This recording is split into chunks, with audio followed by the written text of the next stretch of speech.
Hey guys, imagine crawling into a hole so cramped your shoulders scrape both sides, while someone above you farts directly onto your face because there's nowhere else for it to go. That's your morning. Now picture swinging a pickaxe in the dark until your hands are so covered in blisters that gripping anything feels like holding a hot coal. That's your afternoon. And for dinner? Bread so stale it could be used as building material, washed down with wine that tastes like someone wrung out a dirty floor cloth into your cup. Welcome to life as a Roman miner, where every single day is an endurance test your body will lose. If you're enjoying this already, smash that like button and subscribe for more historical stories. I'm genuinely curious to know where you're watching from, so leave a comment telling me where you are and what time it is right now. Seriously, I'm genuinely curious to know. So let's step into the world of a Roman miner and find out exactly why you wouldn't last a single shift underground. Your day starts before the sun comes up, which sounds peaceful until you remember you're sleeping on a stone floor in a shed with 30 other miners who all smell like they've been marinated in their own filth for weeks. There's no gentle alarm clock here. Someone kicks the door open and shouts until everyone's awake.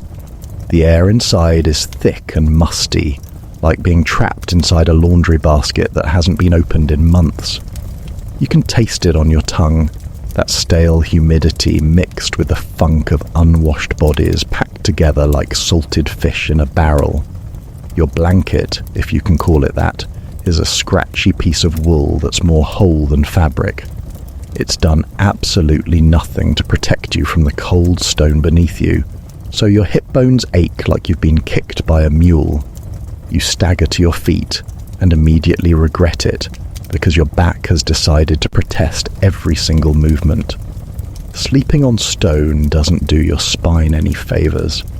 It's like your body has fossilized overnight and now you're trying to reanimate a corpse. Everyone around you is groaning and stretching, producing a symphony of cracking joints that sounds like someone snapping dry twigs for kindling. One fellow near you lets out a morning belch so powerful it echoes off the walls. The smell hits you a second later, a wave of sour, fermented grain that makes your eyes water. You haven't even left the sleeping shed, and you're already wondering if it's too late to become a shepherd instead. Breakfast is waiting outside, though calling it breakfast is generous. There's a communal pot of what might be porridge if you're feeling optimistic. It's lukewarm, grey, and has the consistency of paste you'd use to stick papyrus together. You get a wooden bowl of it slopped in front of you, and it lands with a wet plop that doesn't inspire confidence. There's no honey, no fruit, no anything that might make this edible. Just grey slop that tastes like someone boiled old grain in ditch water and gave up halfway through.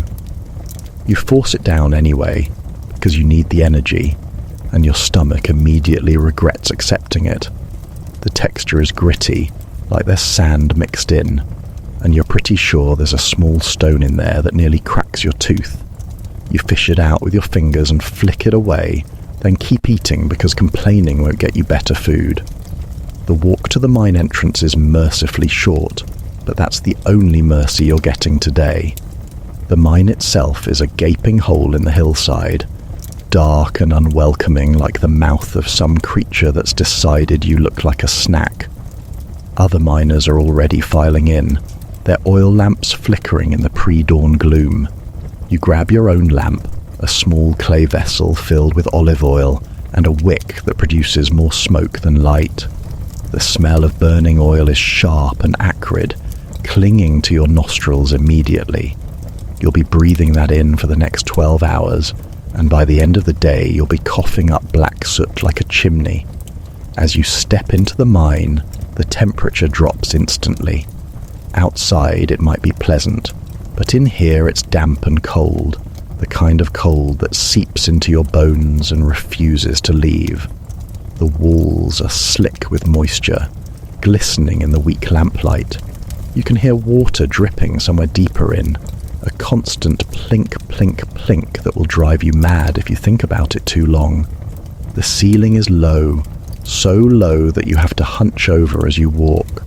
Your back, already unhappy from sleeping on stone, now has to contend with being bent like a question mark for the entire shift. Within minutes, your lower spine is screaming at you. Within an hour, it'll go numb, which is somehow worse because you know the pain is still there, just waiting to ambush you later.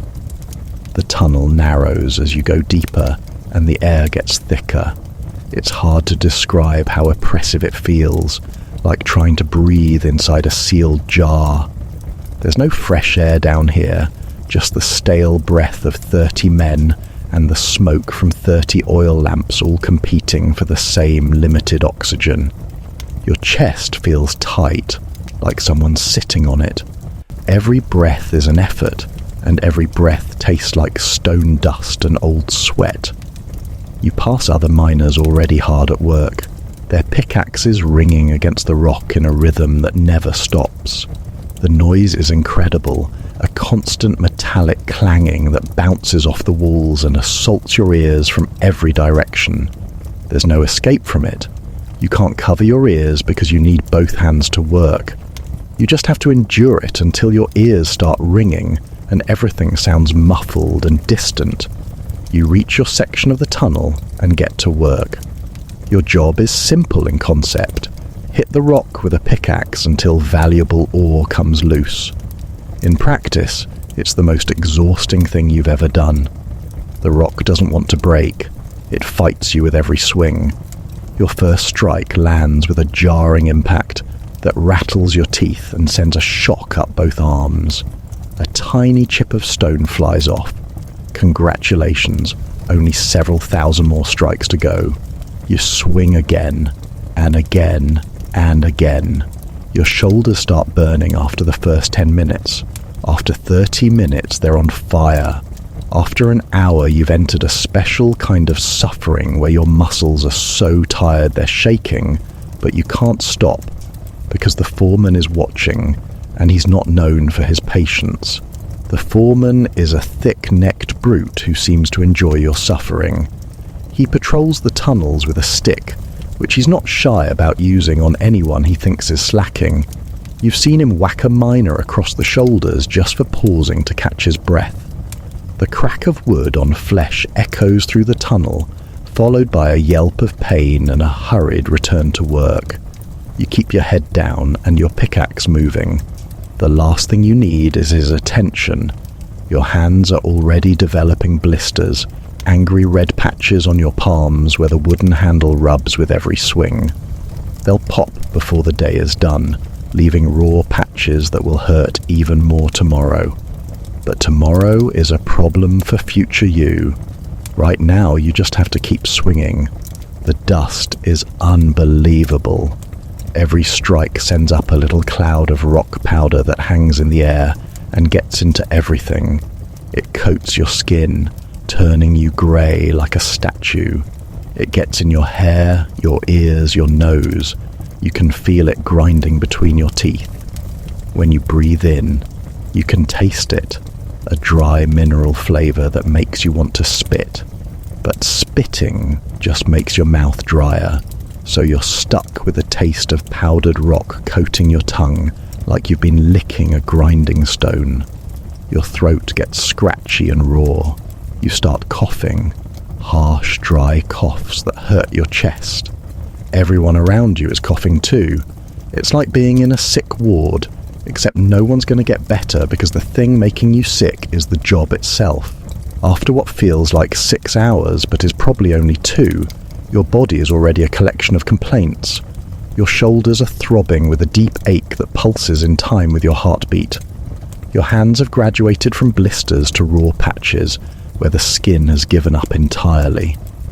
Gripping the pickaxe handle is agony, like holding onto a metal bar that's been left out in winter. Your back has locked into a permanent hunch from the low ceiling, and every time you try to straighten up, you bang your head on rock. You've done this 4 times already, and now there's a tender lump on your skull that throbs whenever you move. The air is still thick with dust and smoke, and your lungs are protesting every breath with wheezy rattles that sound like a broken bellows, and you're so thirsty you could drink from a puddle. Actually, that's not hypothetical. There's literally a puddle at your feet, murky and questionable, and you're genuinely considering it. The water ration you brought down in a skin is long gone, drunk in desperate gulps during the first hour when you still had optimism. Now your mouth is so dry your tongue feels like a piece of old leather. Your lips are cracked and dusty. When you run your tongue over them, you taste rock powder and salt from dried sweat. Speaking of sweat, you're producing it at an alarming rate despite the cold. The physical effort of swinging a pickaxe in a cramped space has turned you into a human fountain. It's running down your face, stinging your eyes, dripping off your nose. Your tunic is soaked through, clinging to your back in a clammy embrace that makes you shiver and sweat at the same time. The smell down here has reached new depths of unpleasantness. It's not just the musty rock and the lamp smoke anymore, it's the concentrated stench of working men in an enclosed space with no ventilation. Everyone is producing their own special contribution to the aromatic disaster. The fellow next to you has a particular tang about him, sharp and sour like fermented cabbage. The man behind you seems to have a digestive situation that he's sharing with everyone via regular releases of trapped wind that smell like something died in a ditch and then fermented in summer heat. You'd move away, but there's nowhere to go. You're all packed in this tunnel like pickled herrings in a jar, and the jar hasn't been opened in hours. The only break you get is when you've actually loosened some ore and need to shovel it into baskets. This sounds easier than pickaxe work, and technically it is, but it's still back-breaking in a fresh new way. You bend down, scoop rock into a wicker basket, and your lower back immediately sends up a flare of pain. You straighten up, or try to, but the ceiling is right there, so you just move from one uncomfortable position to another. The basket gets heavier with each scoop. By the time it's full, it weighs about as much as a small person, and your job is to haul it down the tunnel to a collection point. The basket has two handles, and they dig into your already ruined hands like someone's trying to saw through your palms with rope. You stagger through the tunnel, bent double under the weight, trying not to trip on the uneven floor. The collection point is manned by a surly individual whose job is to take your basket and tip it into a larger container. He doesn't say thank you. He doesn't say anything. He just grunts, empties your basket with a crash of rock on rock, and shoves the empty basket back at you. Then it's back down the tunnel to fill it again, and again, and again. You lose count of how many trips you make. It all blurs together into an endless cycle of digging, lifting, walking, emptying, returning. Your legs start to shake from the effort. Your arms feel like they're going to fall off, and you still have hours to go. Lunchtime eventually arrives, announced by a foreman's shout that echoes through the tunnels. You've never been so happy to stop working in your life. You practically collapse against the tunnel wall, sliding down to sit on the damp stone floor. Everything hurts. Everything. Muscles you didn't even know you had are making themselves known through the medium of pain. Your hands are trembling from exhaustion, and you can't make them stop. Other miners are flopping down around you, all looking equally destroyed. Nobody speaks. Everyone's too tired to waste energy on conversation. You just sit there in the lamplight, breathing hard and trying to convince your body that it can, in fact, survive this.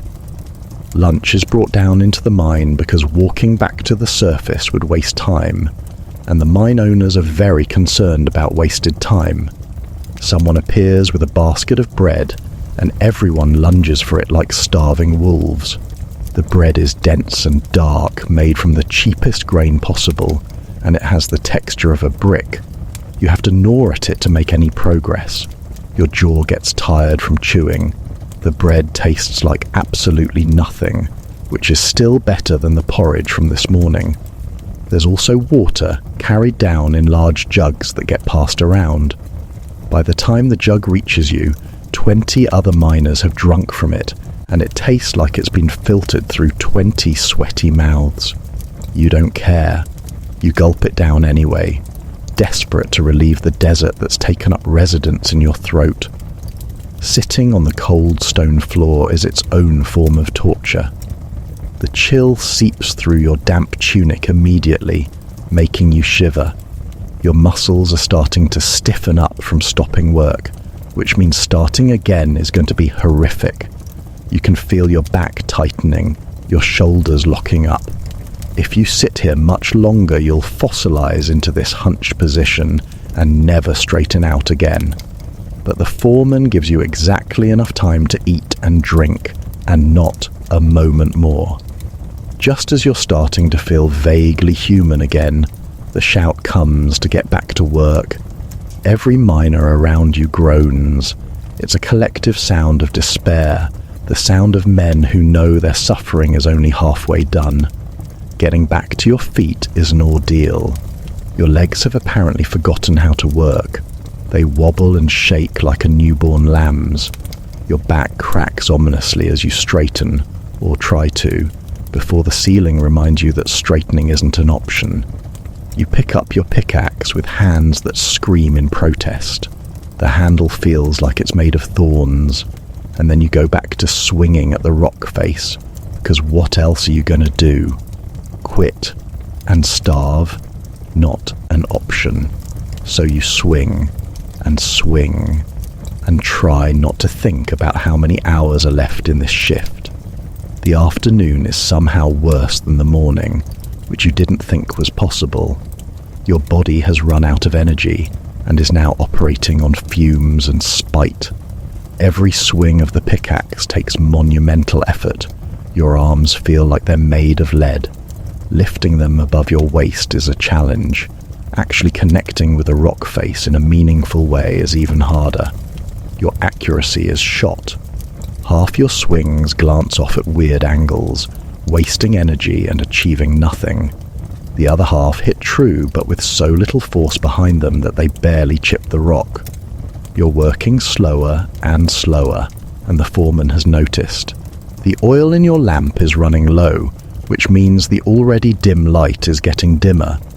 This is a problem because you need to see the rock face to hit it effectively, and you also need to see where you're stepping, so you don't trip and break your ankle in some unseen hole in the floor. Other lamps around you are flickering and dying too, turning sections of the tunnel into patches of absolute darkness, punctuated by weak orange glows. Someone curses as their lamp goes out entirely, plunging them into blackness. There's a commotion as they fumble their way towards someone else's light to relight their wick.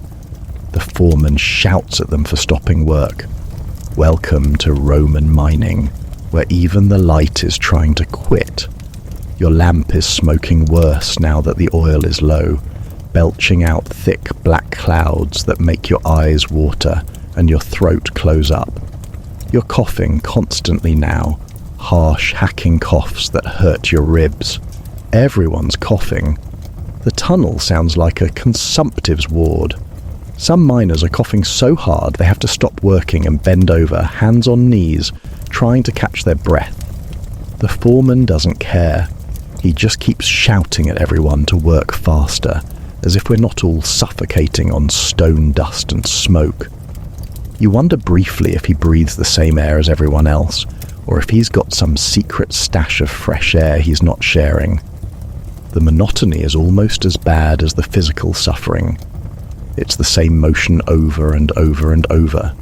Swing the pickaxe, hit the rock, swing again, hit again.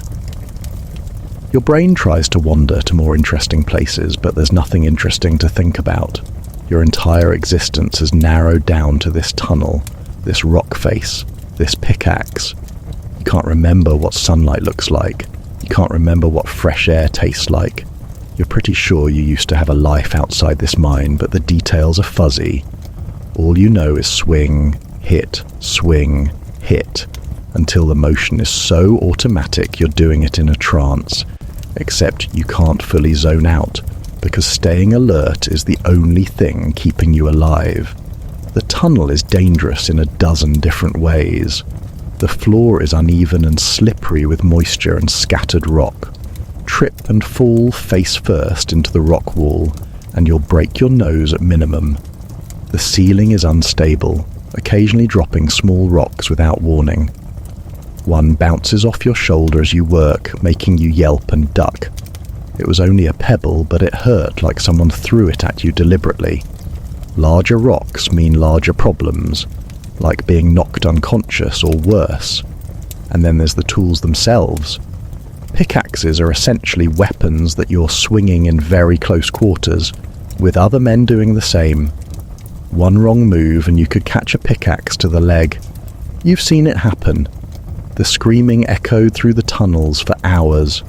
Your stomach is starting to complain again, which seems unfair because you fed it at lunch. But that was hours ago, and the bread has long since been converted into energy and sweat. Now, your stomach is empty and angry about it, gurgling and cramping like it's trying to digest itself. The hunger isn't terrible yet, just a gnawing reminder that you're burning through your body's reserves at an alarming rate. By tonight, you'll be ravenous, desperate enough to eat anything put in front of you, which is good, because what'll be put in front of you will be barely edible. But that's a future problem. Right now, you just have to ignore your stomach's complaints and keep working. The temperature in the mine is doing weird things. The cold dampness is still there, seeping into your bones, but the physical effort of working keeps generating heat, so you're simultaneously shivering and sweating, which is a uniquely miserable experience. Your tunic is soaked through with perspiration, but also clammy and cold. When you stop moving for even a second, the chill hits you like a slap. When you start again, you immediately overheat. There's no comfortable middle ground. Your body can't figure out if it's freezing or boiling, so it just decides to be miserable in both directions at once. You need to relieve yourself, which is another delightful aspect of mine work that nobody mentions. There's no facilities down here, no latrine, no privacy, nothing. When nature calls in the mine, you've got two options. You can try to hold it for the rest of your shift, which could be hours and is genuinely painful when your body is screaming at you to go. Or you can find a dark corner of an unused side tunnel and handle your business there, which is humiliating and disgusting but necessary. You choose the second option because the alternative is worse. You excuse yourself and stumble down a narrow offshoot, away from the main work area. The darkness here is absolute. Your lamp barely penetrates it. You do what you must, quickly, and with as much dignity as you can muster, which is none.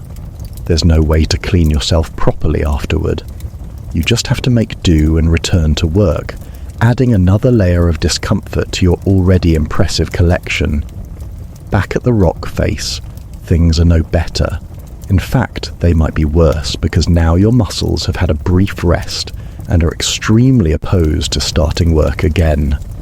The first few swings after your break are torture. Your shoulders scream, your back locks up, your hands, oh, your hands. The blisters have definitely popped and the raw flesh underneath is in direct contact with the rough wooden handle. It's like gripping broken glass. You try to adjust your grip to avoid the worst spots, but there are no good spots left. Your entire palm is one big wound. You briefly consider wrapping your hands in some cloth to cushion them, but you don't have any cloth. Your tunic is already falling apart, and you need it for warmth. So you just grip the handle and endure the pain, because what else can you do? The noise level has actually increased, which you didn't think was possible.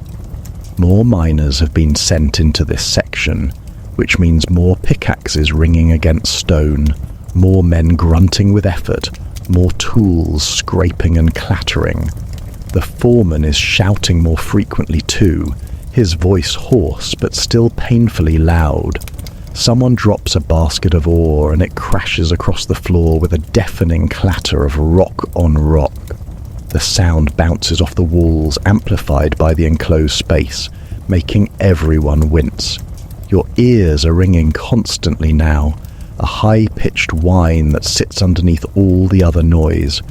You'll probably still hear it when you're trying to sleep tonight, a souvenir from your day of suffering.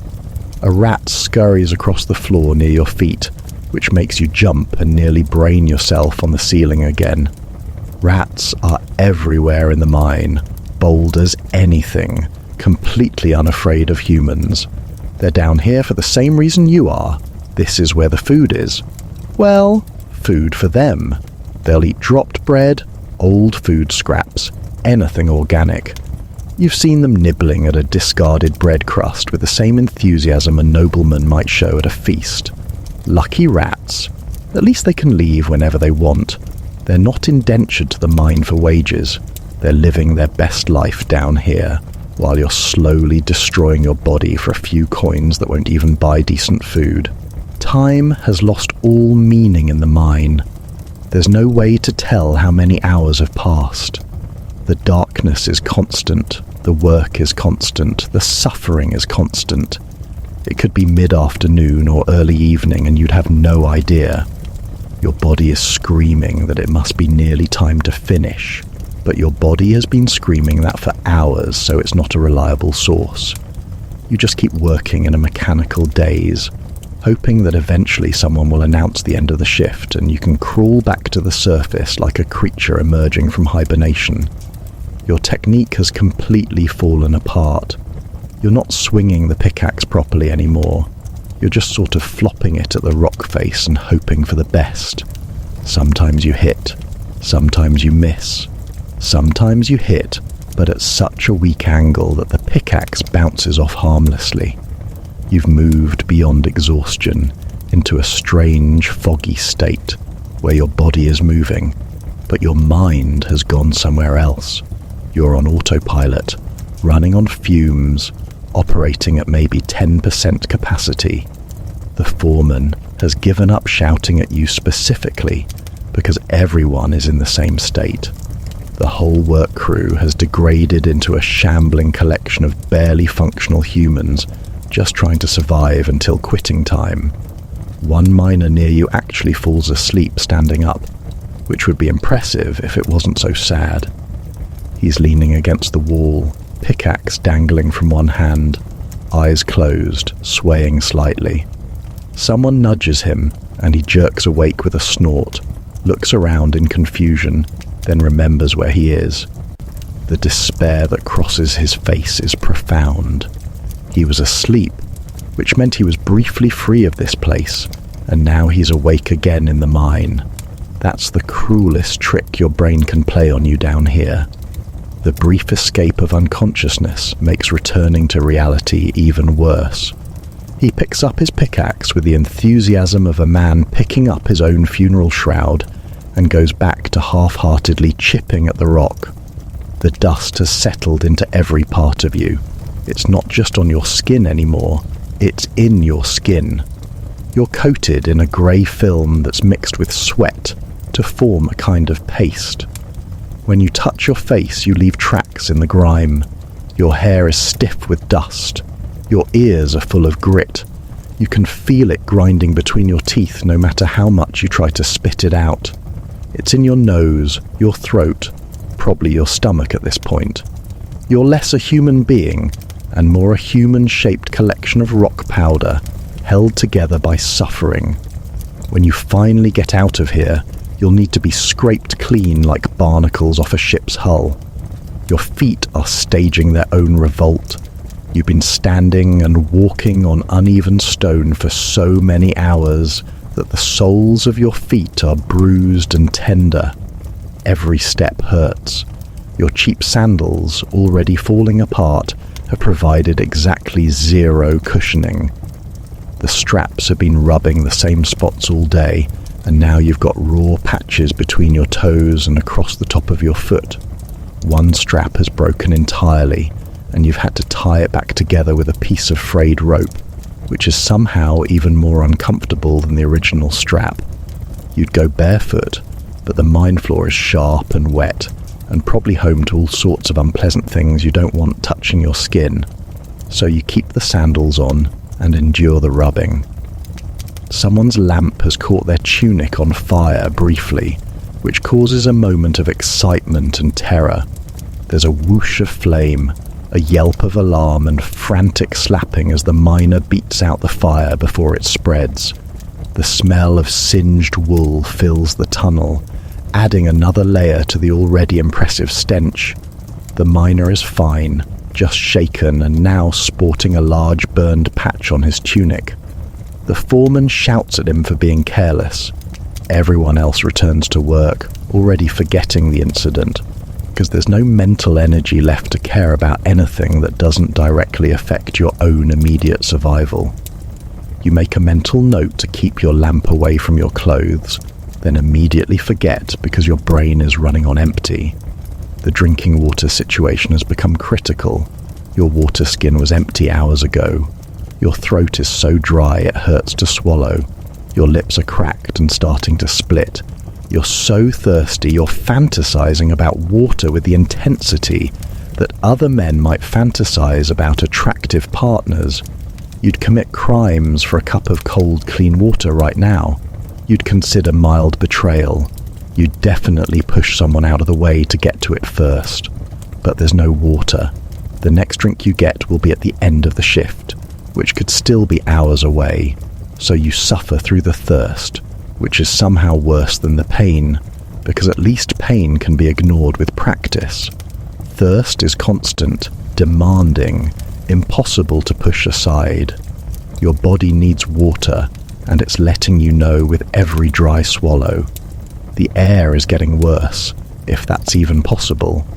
You didn't think it could get worse, but here we are, breathing what feels like solid rock dust with a hint of oxygen mixed in for flavor. Every breath is labored. Your chest has to work hard to pull in enough air to keep going. Some miners are starting to look genuinely unwell, pale and sweaty in the lamplight, breathing in rapid, shallow gasps. One man sits down heavily and refuses to get up until someone brings him water. The foreman shouts at him, but even the foreman seems to realize this is serious. Someone is sent to fetch water. They return after what feels like an eternity with a small jug that gets passed around. Each person gets one mouthful. One. You wait your turn desperately, watching the jug get closer, praying there'll be some left when it reaches you. There is, barely. You get a single swallow of stale, warm water that's the best thing you've tasted in your entire life. Then it's gone, and you're still thirsty, but fractionally less likely to die, which is the best you can hope for in here. Your mind is starting to play tricks on you. You keep thinking you hear sounds that aren't there. Voices calling your name. Music from somewhere. The creak of a door opening. But when you look up, there's nothing. Just the same dark tunnel. The same flickering lamps. The same exhausted miners. It's the lack of sleep. The bad air. The physical exhaustion all combining to make your brain misfire. You're hallucinating mildly, which would be concerning if you had any concern left to give. But you don't. You're operating on pure instinct now. Swing, hit, breathe, repeat. That's the entire extent of your mental capacity. Finally, blessedly, the shout comes down the tunnel. The shift is over. You've survived. The wave of relief is so intense it nearly knocks you down. All around you, miners are dropping their tools immediately, not gently setting them down, but literally dropping them where they stand. Pickaxes clatter to the ground. Baskets are abandoned. Everyone shuffles toward the tunnel exit like the Walking Dead, which is an accurate description of how you all look. You join the slow procession, dragging your feet, barely able to lift your legs. The tunnel seems twice as long now that you're trying to leave it. Every step is an effort. Your body is so tired it's forgotten how to walk properly. You're stumbling and swaying, using the wall for support. And then you see it. Daylight. Actual real sunlight filtering in from the mine entrance ahead. It's the most beautiful thing you've ever seen. The tunnel opens up and you stumble out into late afternoon sun that feels like a physical blessing. The fresh air hits you and it's so clean and wonderful you could weep. You take huge gasping breaths, filling your lungs with air that doesn't taste like rock and smoke. The warmth of the sun on your face is glorious. You stand there for a moment, filthy and exhausted, just letting the sun touch your skin and trying to remember what it felt like to be a functional human being. Other miners are doing the same, faces turned toward the light like flowers, eyes closed, just breathing and existing in the open air. The relief lasts approximately 30 seconds before you remember that you still have to walk back to the sleeping quarters, and your legs have almost nothing left to give. The mine compound is spread out across a hillside, and the sleeping sheds are at the bottom, which means you have to walk downhill, which sounds easy, until you're doing it on legs made of jelly after 12 hours of underground labour. Every step sends jolts of pain through your knees and ankles. Your thighs are quivering. You nearly fall twice, catching yourself at the last second by windmilling your arms embarrassingly. Other miners are having the same problem. The whole group is stumbling down the path like drunks leaving a tavern, weaving and wobbling and occasionally grabbing each other for support. You finally reach the sleeping shed and collapse inside with relief so intense it's almost religious. Several miners don't even make it to their sleeping spots. They just drop right inside the door and stay there. You manage to stagger to your designated patch of floor and lower yourself down with all the grace of a sack of grain falling off a cart. The stone floor has never felt so good. Yes, it's hard and cold and uncomfortable, but it's horizontal and not moving, which makes it paradise. You lie there in a heap, too tired to even remove your sandals. Your whole body is throbbing with a deep bone-level ache that pulses in waves. Everything hurts. Your shoulders, your back, your hands, your feet, your legs, your arms. Even your neck hurts from being hunched over all day. But you can't rest for long because you're absolutely filthy, and if you don't wash, you'll be sleeping in a cocoon of rock dust and dried sweat. There's a communal washing area outside, which is really just a big stone basin filled with cold water and a few buckets. You drag yourself back to your feet with a groan that comes from your soul and shuffle outside. Other miners are already there, stripped down to nothing, dumping buckets of cold water over themselves. The water that runs off them is grey with dissolved dust, pooling on the ground in muddy puddles. You join them, too tired to be modest. The water is absolutely freezing, probably drawn from some mountain stream. That first bucket hits you like a slap and makes you gasp and sputter. But it also wakes you up a bit and starts rinsing away the layers of grime. You scrub at yourself with your hands, trying to dislodge the worst of the dust. It's deeply embedded in your skin and doesn't want to come off. You have to really work at it, scratching and rubbing until your skin is pink and raw. The water running off you looks like watered down mud. You dump a second bucket over your head, and it's just as shockingly cold as the first. You clean your face, your hair, your ears, trying to get the dust out of every crevice. Your hands sting terribly when the water hits the raw patches where your blisters were. The cold water on open wounds is a special kind of pain, sharp and burning at the same time. You grit your teeth and keep scrubbing because the alternative is infection, and you've seen what happens to infected wounds down in the mine. Cleanish and shivering violently, you head back inside to find your spare tunic. You own exactly 2 tunics. One is currently soaked with sweat and coated in dust, which you peel off and toss into a corner to deal with tomorrow. The spare is threadbare and has several holes, but it's dry and relatively clean. You pull it on and immediately feel slightly more human. Your wet hair is dripping down your neck, cold trails of water running down your spine. You don't have a towel. Nobody has a towel. You just have to air dry like laundry. At least the tunic will absorb some of the moisture. You collapse back onto your sleeping spot, wrapping yourself in your holy blanket, still shivering from the cold water. Dinner arrives before you've fully recovered from washing.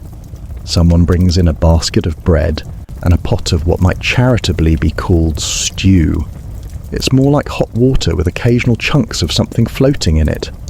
Could be vegetables, could be meat, could be bits of leather that fell into the pot. The colour is an unappealing grey-brown, and it smells like feet, but it's hot, and your stomach is so empty it's actively painful. You get a wooden bowl of the stuff and a hunk of bread that's marginally softer than the morning's offering. You don't even wait for it to cool. You just start shoveling it into your mouth with the desperation of someone who hasn't eaten in a week. The stew tastes like dirty water with a hint of onion, but after the day you've had it, might as well be a feast. The chunks in it are soft and mushy, dissolving in your mouth before you can identify them. You don't care. Food is food. You chew and swallow mechanically, focused purely on getting calories into your body. The bread helps soak up the watery stew and gives your jaw something to work on. It's dense and chewy, but not as rock hard as breakfast bread, which is the highest praise you can give it. You eat everything in your bowl, even using the last piece of bread to mop up the remaining liquid. Around you, other miners are doing the same, eating in exhausted silence. The only sounds are slurping, chewing, and the occasional belch. After eating, you need to relieve yourself again before sleeping, which means another trip outside to the latrine pit. This is exactly what it sounds like, a pit in the ground with a plank across it. The smell is eye-watering, a concentrated assault of human waste that hits you from several paces away. You breathe through your mouth and handle your business as quickly as possible, trying not to think about the fact that you're hovering over a pit of several weeks' worth of contributions from 30 men. The plank wobbles alarmingly. You absolutely do not want to fall in, which would probably be a death sentence from sheer disgust if nothing else. You finish quickly and retreat, gulping fresh air once you're clear of the smell zone. Back in the shed, miners are settling down for the night even though it's barely dark outside. No one has energy for socializing or entertainment. Work has consumed every last bit of vitality. You return to your floor spot and lower yourself down carefully, because sudden movements make everything hurt worse. The stone is just as hard and cold as it was last night. Your hip bones find the same uncomfortable pressure points immediately, but you're so exhausted that you genuinely don't care. You could probably sleep on a bed of nails right now. You pull your thin blanket up to your chin and close your eyes, feeling your body start to shut down. Your muscles are twitching and spasming, little involuntary movements as they try to process the day's abuse. Sleep doesn't come immediately despite your exhaustion. Your body is tired, but it's also aching all over, which makes it hard to find a comfortable position. You shift onto your side. Your shoulder protests immediately. You try your back. Your spine objects. You try the other side.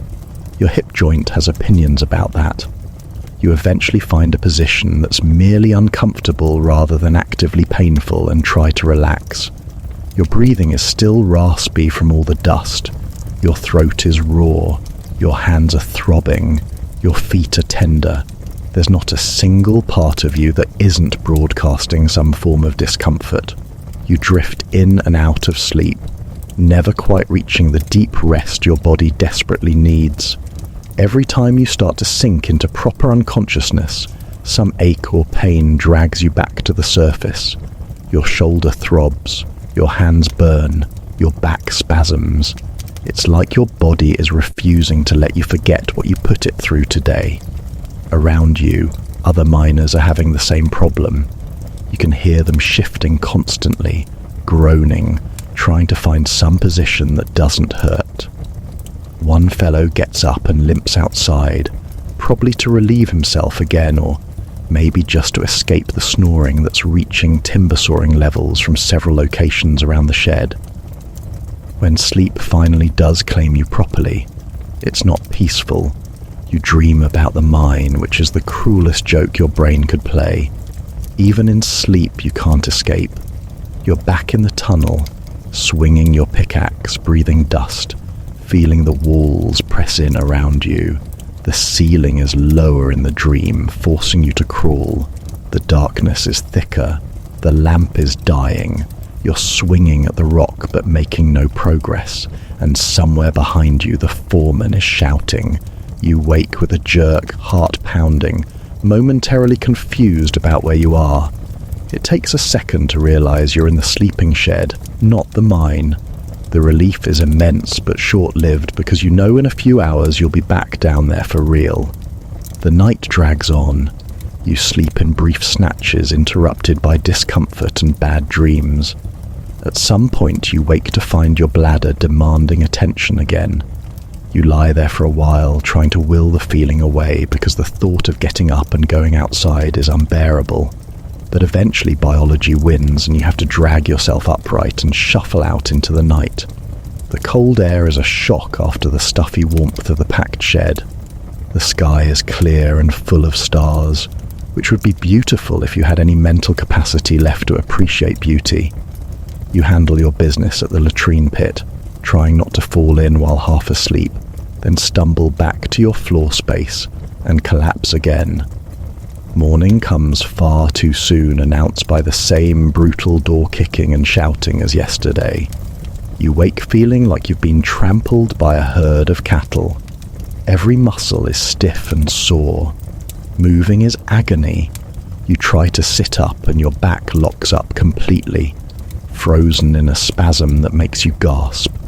You have to rock back and forth a few times to build momentum before you can actually get vertical. Around you, other miners are going through similar struggles. Everyone's moving like they've aged 40 years overnight.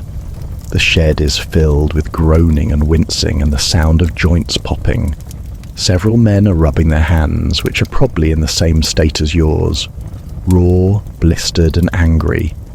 You stagger to your feet and immediately regret it as your legs remind you that they got absolutely shredded yesterday and have not forgiven you. Walking is an experiment in pain management. Every step sends complaints from your feet, ankles, knees and thighs.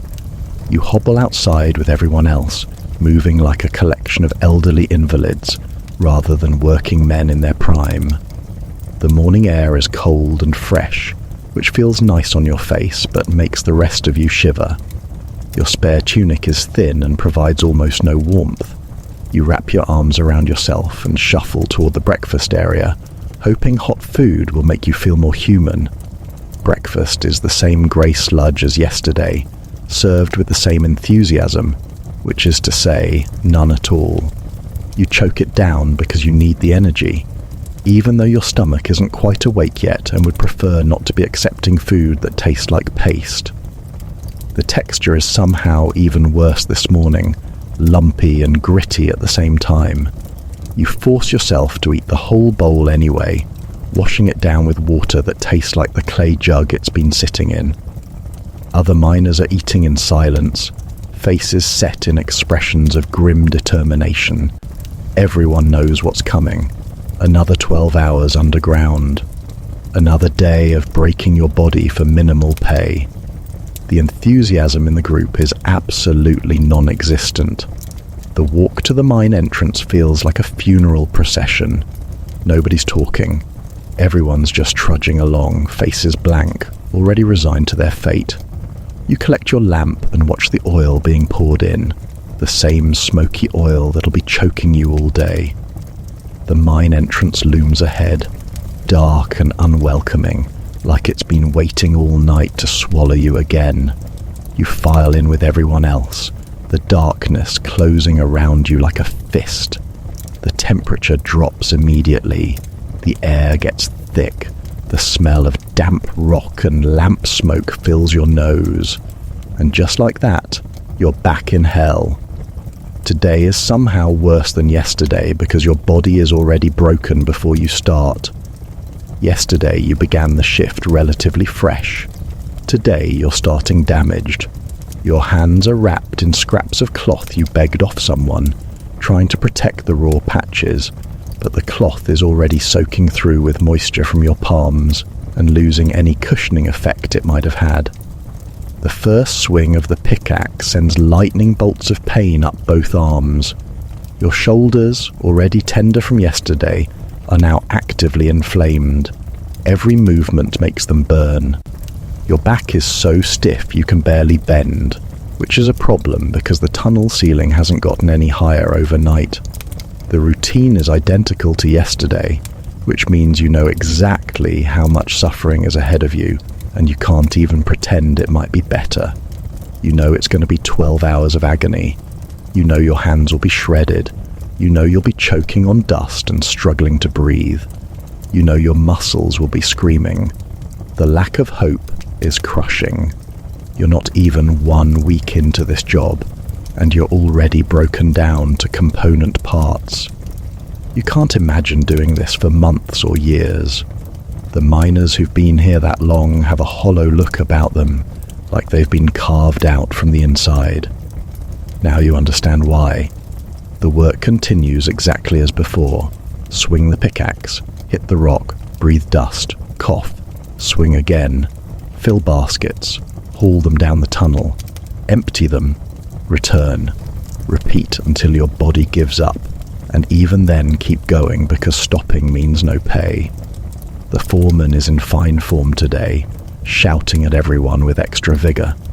He seems to have an unlimited supply of energy for yelling, which he's decided to share generously with the entire work crew. You keep your head down and your pickaxe moving, trying to avoid his attention.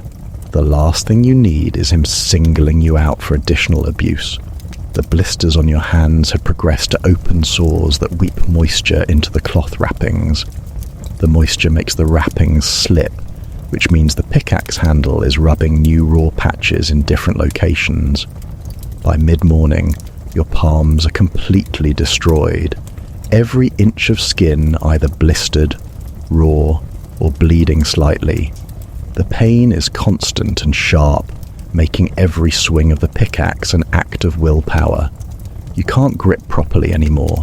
The pickaxe keeps shifting in your hands. Your accuracy is shot. You're hitting the rock at terrible angles, wasting energy, achieving almost nothing. But you keep going, because what else is there? Lunch is the same as yesterday and somehow more depressing. The bread is stale. The water is warm and tastes like mouth.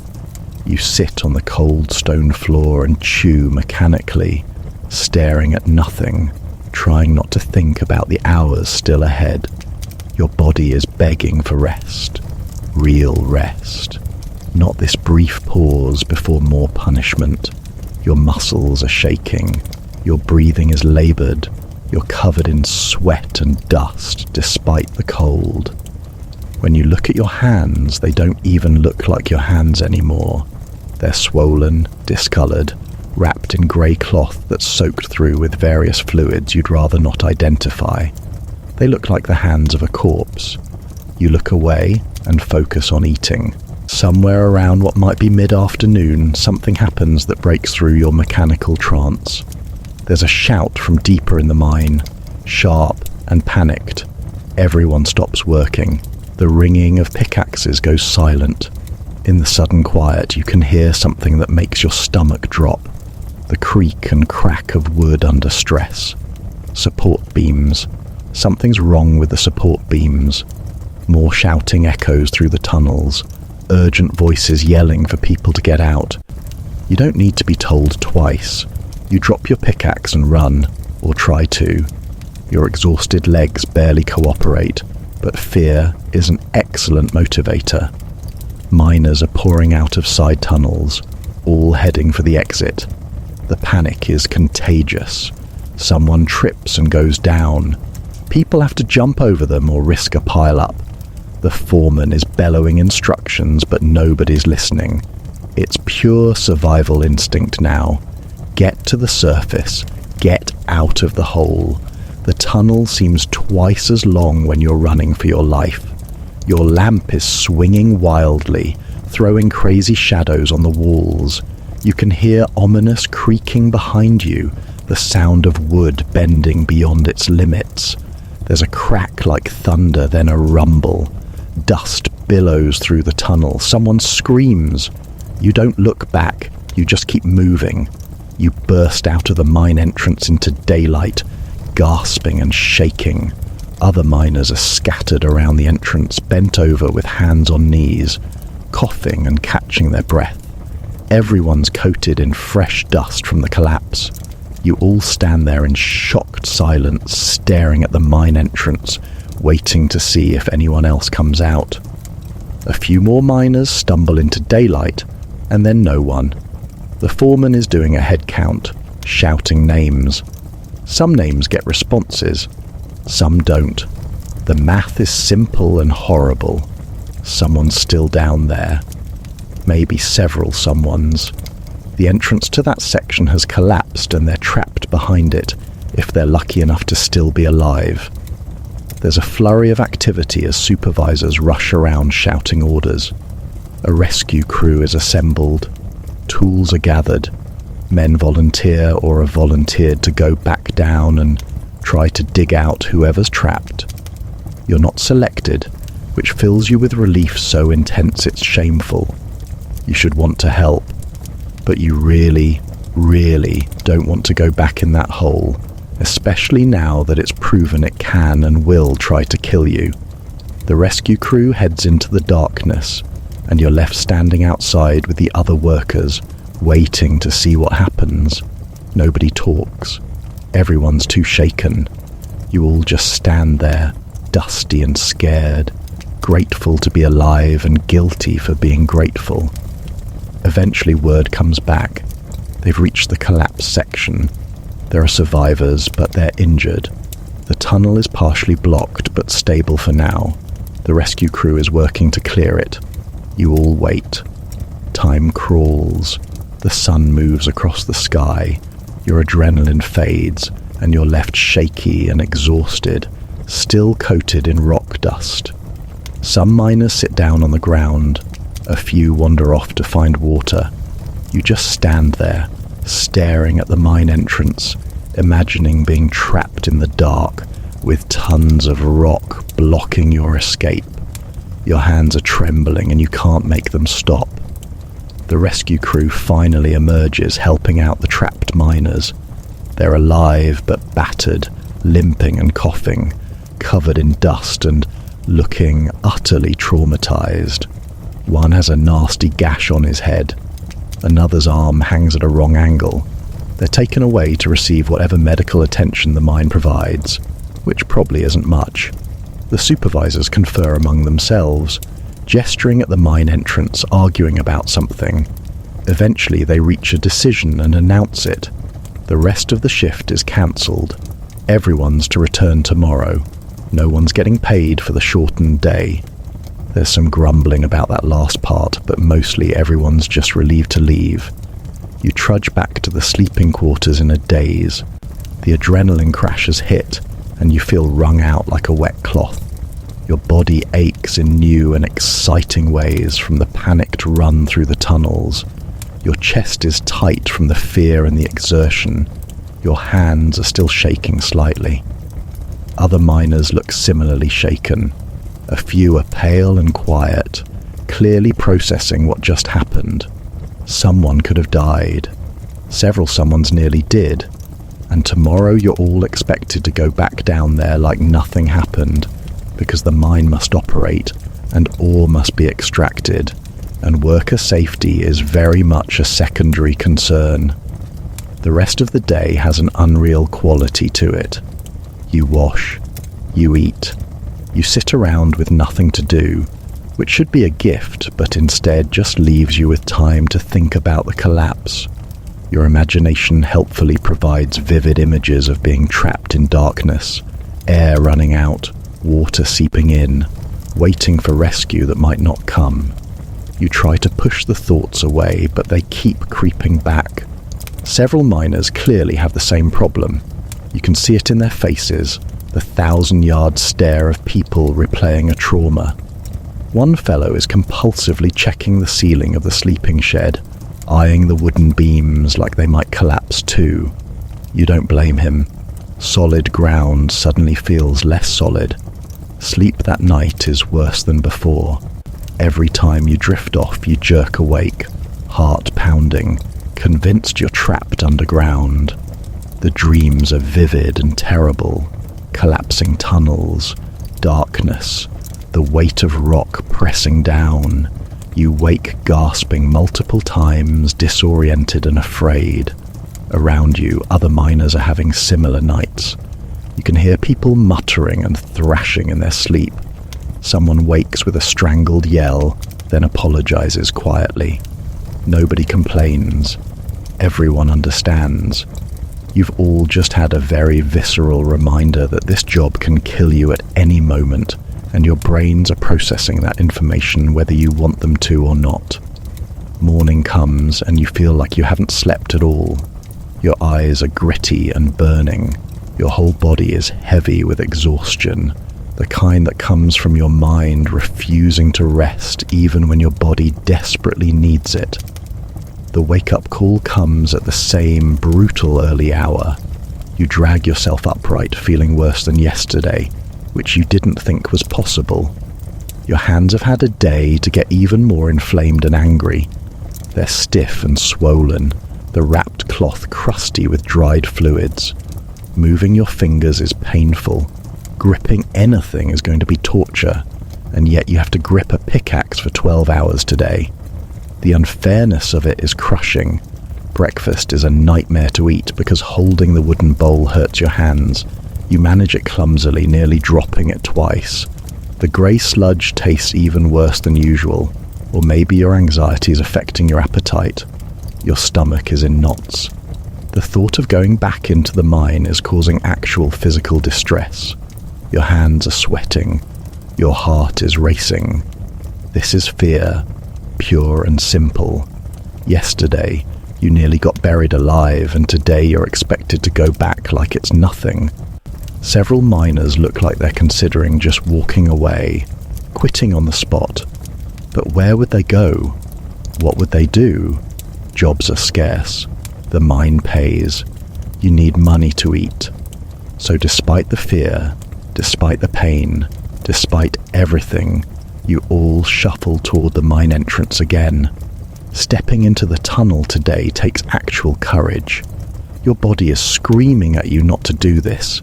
Every instinct says danger, stay out, go somewhere safe. You force yourself forward anyway, following the line of miners into the dark. The tunnel feels more oppressive today, the walls closer, the ceiling lower. Every creak of the support beams makes you flinch. You're hyper-aware of the weight above you, thousands of tons of rock held up by wooden posts that are probably past their useful life. The mine operators don't replace them until they absolutely have to, which means they're using beams that are already failing. Yesterday proved that. The evidence is right there in the form of a partially collapsed tunnel and injured workers. Your hands are betraying you completely now. The cloth wrappings are soaked through within the first hour, providing zero protection. Every swing sends bolts of pain through your palms and up into your wrists. The pickaxe handle is slippery with sweat and whatever's seeping from your damaged hands. You can barely grip it.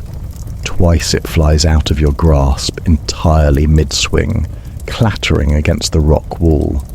The foreman sees this and starts heading your way with his stick.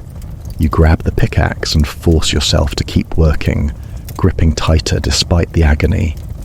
He stands behind you for a while, watching, stick tapping against his palm menacingly. Then he moves on to harass someone else. You don't relax. You just keep swinging. The monotony is broken by small miseries. Your lamp runs out of oil early, and you have to stumble through the dark to find someone to refill it. You trip over a rock and slam your knee into the tunnel wall hard enough to see stars. Your knee immediately swells up and throbs with a deep bruising pain that makes walking even more difficult. You tear your tunic on a sharp outcropping of rock, creating a long rip down the side that leaves you partly exposed to the cold. A chunk of ceiling drops without warning and hits you on the shoulder, a sharp strike that makes you yelp and duck. The ceiling looks intact above you, but obviously isn't, which does wonders for your anxiety about being crushed. Mid-morning brings a new torture. Your back finally gives up completely. You bend to pick up a basket of ore, and something in your lower spine makes a disturbing popping sound. Pain shoots through your back like lightning, sharp and electric. You freeze, bent over, unable to straighten. Your back has seized up entirely, locked in place by muscles that have had enough abuse and are staging a full revolt. You're stuck at a 45-degree angle, hands on the basket, unable to move without excruciating pain. Other miners notice and stop to help, which is generous given their own suffering. They ease you down to sit on the floor, where you remain bent and miserable while your back slowly unlocks itself. It takes a good 10 minutes before you can even attempt to straighten, and when you do, it's with tiny movements and a lot of wincing. Your back feels fragile now, like it might snap entirely if you push it, but you can't just sit here. The foreman is already glaring in your direction. You force yourself upright slowly, every vertebra complaining, until you're something approximating vertical. Moving is now twice as difficult, because you have to be careful not to twist or bend wrong and trigger another spasm. You pick up your pickaxe with the enthusiasm of someone picking up a torture device, which is accurate, and return to work. Each swing is agony now. Your back screams, your hands scream, your shoulders scream. You're a symphony of pain. Lunch provides no relief. Sitting down on the cold stone aggravates your back. The bread is so hard today you nearly break a tooth trying to bite it. You have to gnaw at it like a rodent, working small pieces loose that you can soften in your mouth before attempting to swallow. The water tastes like metal and makes your empty stomach cramp. Around you, miners are in various states of decay. One fellow is coughing so hard he can't eat, just sitting there hacking up black phlegm into a rag. Another is examining a foot that's swollen to twice its normal size, the result of dropping a rock on it yesterday. His toes are purple and huge. He should probably see a doctor. He won't. Can't afford to miss work, so he'll just wrap it tight and limp through his shift. You try to eat, but your appetite is gone, killed by pain and exhaustion and the lingering fear from yesterday's collapse. You force down half the bread and some water, knowing you need the fuel, but your stomach rebels and threatens to send it back up. You sit very still, breathing carefully through your nose, willing your stomach to accept the food. Eventually it settles and stays down. Small victories. The foreman shouts that lunch is over far too soon. Everyone groans and struggles to their feet like elderly invalids. The second half of the shift stretches ahead, an eternity of continued suffering. You genuinely don't know if you can make it. Your body is sending clear signals that it's done, finished, ready to quit. But quitting means no pay, and no pay means no food, so you don't quit.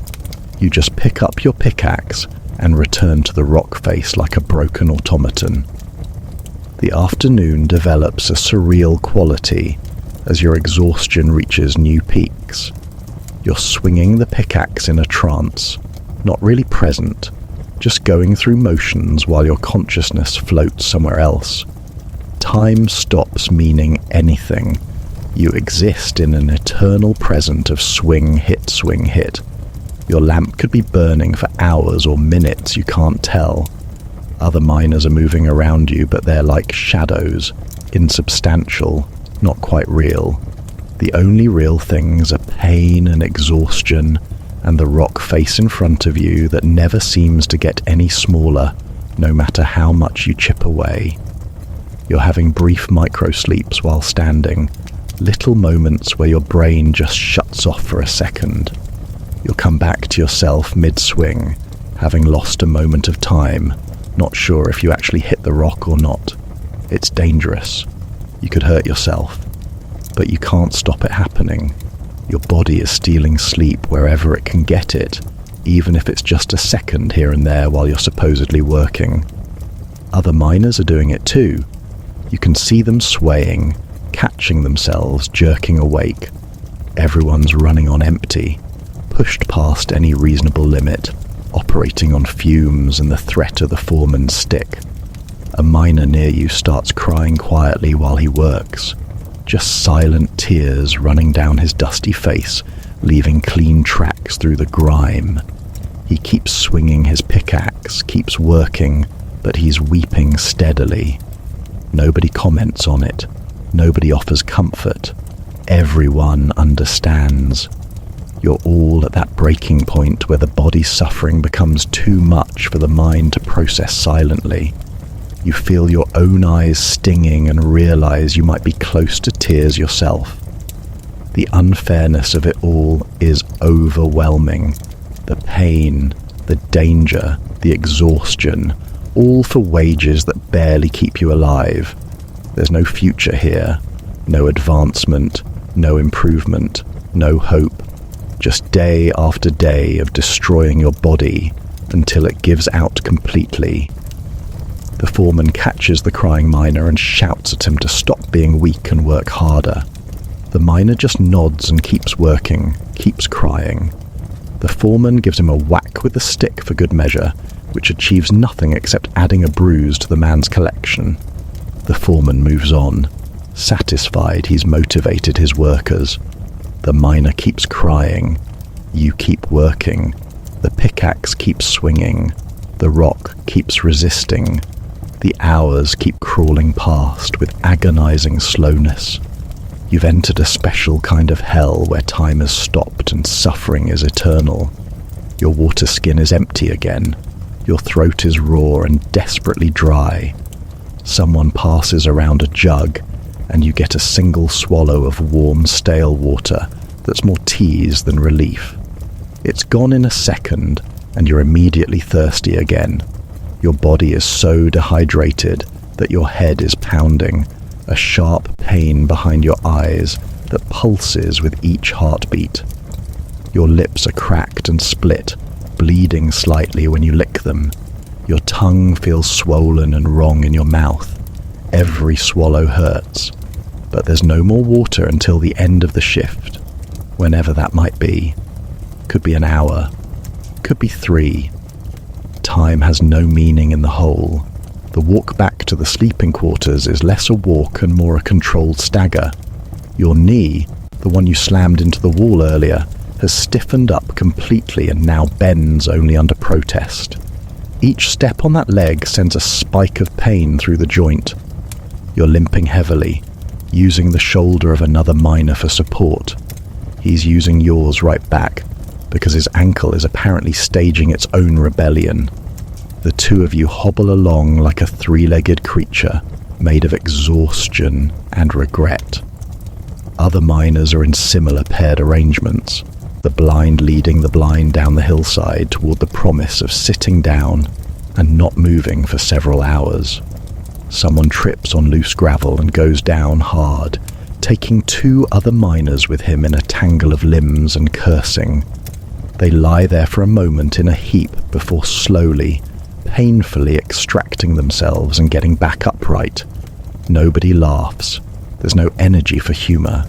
They just dust themselves off, which is pointless because they're already covered in dust, and rejoin the slow procession downhill. You make it to the sleeping shed without falling, which feels like an achievement worth celebrating if you had any celebration left in you. You don't. You just shuffle inside and aim yourself at your floor spot. The act of lowering yourself down is complicated and painful. Your back won't bend properly. Your knee won't bend at all.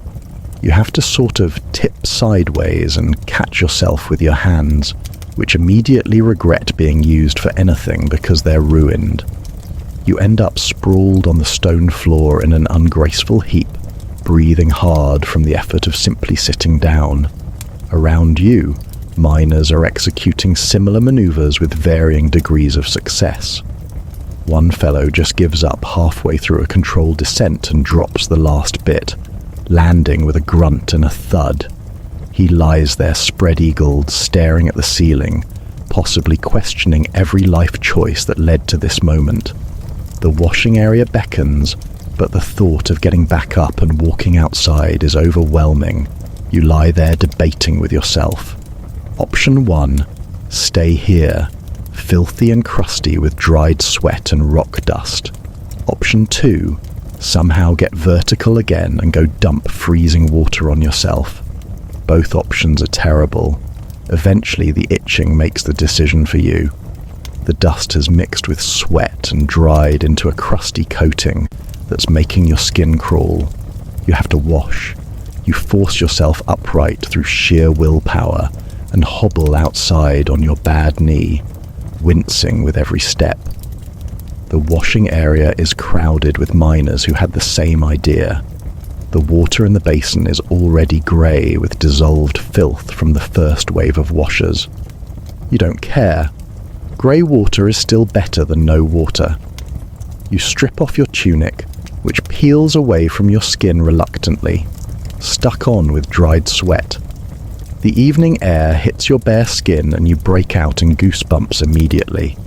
You're covered in bruises you don't remember getting. Your torso looks like someone's been using you for target practice with rocks. Purple and yellow marks bloom across your ribs, your shoulders, your arms. Your hands are swollen and angry red, the cloth wrappings soaked through with fluids you'd rather not examine closely. You unwrap the cloths carefully, wincing as they stick to raw flesh. The skin underneath is a disaster. Blisters upon blisters, some intact, some burst, all weeping. The creases of your palms are caked with grime that's settled into the wounds. This is probably how infections start, but there's nothing to be done about it. You dip a bucket into the grey water and dump it over your head. The cold is shocking, making you gasp and sputter. The water running off you is darker than the water in the basin, which is saying something. You scrub at yourself with trembling hands, trying to get the worst of the filth off. Your knee is swollen to an impressive size, the kneecap barely visible under the puffy flesh. It's hot to the touch, angry and inflamed. You pour cold water directly on it, hoping to reduce the swelling. It helps marginally. The knee remains huge and painful, but at least it's clean. You work your way up your body, scrubbing arms, chest, neck, face. The water stings everywhere it touches broken skin, which is most places. Your shoulder where the rock hit you is tender and bruised. Your back protests any twisting motion. You wash as quickly as you can manage and pull your spare tunic on over damp skin, shivering violently now. Back inside, you collapse onto your floor spot and contemplate the unfairness of existence. Your body is cataloguing its complaints in order of urgency. Hands, destroyed. Back, barely functional. Knee, swollen and furious. Shoulders, on fire. Feet, bruised and blistered. Throat, raw from dust and dehydration. Head, pounding from lack of air and water. The list goes on. You're a collection of injuries held together by the bare minimum of connective tissue and the desperate need for wages. If you were a horse in this condition, someone would mercifully put you down. But you're not a horse, you're a miner, so you're expected to get up tomorrow and do it all again. Dinner arrives, and you realize you have to get up again to collect it. This seems monumentally unfair. You've just sat down. Your body has started to lock up in this position. Moving again will restart all the pain that was just beginning to settle into a dull background roar. But hunger wins out over comfort. Your stomach is so empty it's actively cramping. Sharp pains that demand food immediately.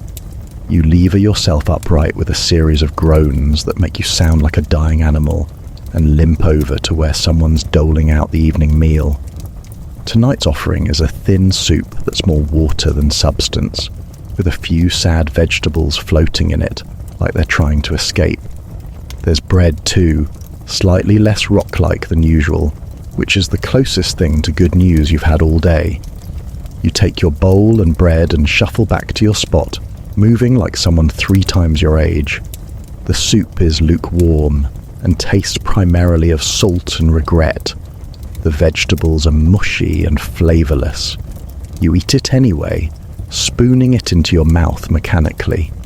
The bread is dense and chewy, but at least it's filling. You tear off chunks and dip them in the soup to soften them, then chew slowly because your jaw is tired from being clenched all day against the pain. Around you, the usual evening tableau of broken miners doing their best to eat and recover. Someone's examining a finger that's bent at a wrong angle, clearly broken. He's trying to straighten it himself, gritting his teeth against the pain. Another miner is picking gravel out of a scraped knee with his fingernails, wincing with each piece removed. A third is massaging his calves, which are cramping so badly you can see the muscles spasming under the skin. Nobody's having a good time. Everyone's just trying to survive until tomorrow, when they'll get to do this all over again. After eating, the evening routine demands one more trip outside to the latrine pit. Getting up a third time feels like cruel and unusual punishment. Your body has now fully committed to the seated position and is outraged at being asked to move again. You push through the outrage and hobble outside into the gathering darkness. The latrine pit smells even worse in the evening heat, a concentrated funk that makes your eyes water from several paces away. You handle your business as quickly as possible, breathing through your mouth, trying not to gag. The plank wobbles more than usual, and you have a brief moment of terror imagining falling in. You finish quickly and retreat at the fastest hobble your knee will allow. Somewhere in the night you must sleep because suddenly someone's kicking the door open and shouting and it's morning again. The shock of waking is disorienting. For a blessed moment you don't remember where you are or why everything hurts. Then reality crashes back and you want to weep. Your body has somehow gotten worse overnight. The stiffness is incredible. You feel like you've been packed in mud and left to dry. Every joint is locked. Every muscle is rigid. Moving even slightly requires genuine effort and produces alarming cracking sounds as things reluctantly shift position. Getting upright is a project that takes several minutes. You rock back and forth to build momentum. Your back screams in protest. Your knee is still swollen and now it's also stiff, barely bending. You finally achieve vertical through sheer determination and immediately regret it as blood rushes to your feet and your head swims with dizziness. You stand there swaying, waiting for the world to stabilize, gripping someone's shoulder for balance. They don't complain. They're using you for balance too. Everyone's holding each other up like a group of drunks at closing time. The shuffle to breakfast is the slowest yet. The whole group moves like ancient invalids, hobbling and limping, supporting each other, wincing with every step. Someone's brought out a walking stick, an actual stick they found somewhere, because their legs have given up that completely. The foreman sees this procession of broken miners and just shakes his head, but he doesn't comment. Even he can see the crew is falling apart. The question is whether he cares, and based on his expression, the answer is no. Broken miners can be replaced. There's always more desperate people willing to trade their bodies for wages. Breakfast is the same grey horror as always. Your stomach accepts it reluctantly, still not fully awake, churning uncomfortably as you force spoonfuls down. The texture today is somehow grainy and slimy at the same time, which is an impressive achievement in terrible cooking. You wash it down with water that tastes of clay and try not to think about the day ahead. Other miners are eating in silence, faces blank, already resigned. One fellow isn't eating at all, just staring at his bowl like it personally offended him. His hands are shaking slightly. You recognize the look. He's reached his limit. He's done. You wonder if he'll actually go into the mine today, or if he'll just walk away. He walks away. Right there during breakfast, he just stands up, leaves his bowl, and starts walking, not toward the mine, toward the road. The foreman shouts after him. The miner doesn't even turn around. He just keeps walking, limping heavily but determined. The foreman curses and makes a note on his tablet. Another name crossed off. Another wage saved. Someone else will take that spot within a day or two, fresh and undamaged and ignorant of what awaits them. You watch the miner disappear down the road and feel a mixture of envy and dread. Envy because he's escaped. Dread because you're still here. The walk to the mine is a funeral march. Nobody's talking. Everyone's just trudging along, dead-eyed and mechanical. You collect your lamp and the oil glugs in. Far too cheerful a sound for the circumstances. The mine entrance yawns ahead, dark and hungry. You file in with the others back into the cold, damp darkness that smells of rock and desperation. The temperature drop is immediate, and your body, still trying to warm up from the night, rebels against the chill. You hunch your shoulders and keep moving deeper into the tunnels, away from light and air and anything resembling hope. Your section today is even deeper than before, down connecting passages that slope steadily downward into the earth's bowels. The ceiling gets lower, the air gets thicker, the walls seem to press in from both sides. You have to duck almost double to fit through some passages, which makes your back seize up immediately. By the time you reach your assigned work area, you're already exhausted, and you haven't even started. The rock face here is different, darker and harder, which means more effort for less result. Perfect. Exactly what your destroyed hands and ruined shoulders need. More resistance. You pick up a pickaxe and immediately drop it, because your hands won't grip properly. The swelling has gotten worse overnight, and your fingers barely bend. You try again, forcing your hands to close around the handle despite the pain. The wooden grip presses into raw flesh, and you have to bite back a yelp. You manage to hold on this time and raise the pickaxe for your first swing. The motion pulls at your shoulders, your back, your arms. Everything protests. You swing anyway and connect with the rock. The impact jars your entire skeleton. A tiny chip flies off. You could weep. 12 hours of this stretches ahead. 12 hours. You might die. Actually die. Right here in this hole. The foreman appears and starts his usual routine of shouting at everyone to work harder. He's in rare form today. Extra aggressive. Probably trying to compensate for losing a worker this morning. He singles out a miner who's moving too slowly and gives him a solid whack across the shoulders with his stick. The crack echoes through the tunnel. The miner yelps and speeds up his swinging. The foreman moves on, satisfied. He pauses near you and watches your pathetic attempts at mining with obvious disdain. You try to swing harder, faster, anything to avoid his attention. Your body screams in protest, but you push through. He eventually moves on without hitting you. Small mercies. The morning develops into a special kind of torture. Your hands are sliding on the pickaxe handle. slippery with sweat and whatever's weeping from the raw patches. You can't get a solid grip.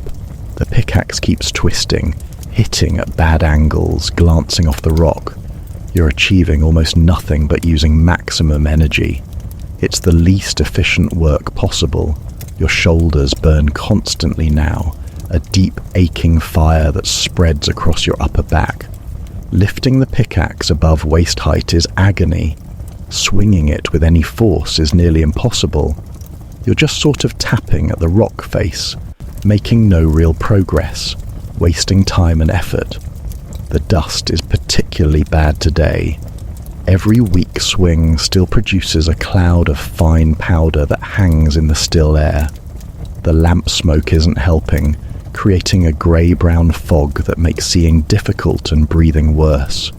You're coughing constantly, harsh, dry coughs that hurt your ribs. Everyone's coughing. The tunnel sounds like a plague ward.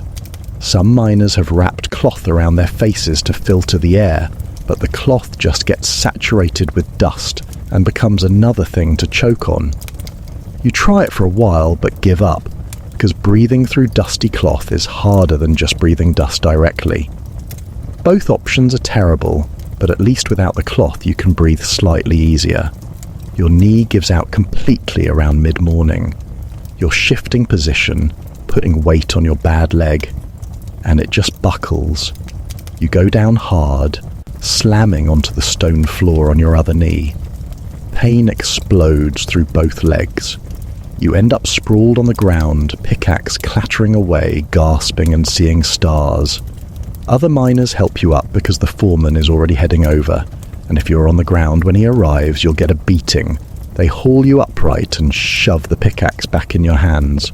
You're vertical again when the foreman reaches you. He looks at you suspiciously, but you're standing and holding your tool, so he just tells you to get back to work and moves on. The second half of the shift starts worse than the first ended. Your knee has stiffened up completely during lunch and now refuses to bend at all. Standing up requires help from two other miners who haul you vertical while you bite back sounds of pain. Once upright, you can't actually walk properly. You have to sort of swing your leg stiff-legged from the hip like a broken toy. Getting back to your work spot involves hobbling and hopping, and using the tunnel wall for support. Other miners watch with sympathy, but nobody offers to take your place. They're all too destroyed themselves. Everyone's just trying to survive their own personal nightmare. The rock face waits for you, completely indifferent to your suffering. Rock doesn't care about your pain. It just sits there being rock, hard and unyielding, and ready to resist your pathetic attempts to break it. You prop yourself at an angle that keeps weight off your bad knee and raise the pickaxe with arms that feel like they're filled with sand. The swing is weak and poorly aimed. The pickaxe bounces off the rock face almost comically, achieving nothing. You try again. Same result. You're too damaged to do this job anymore.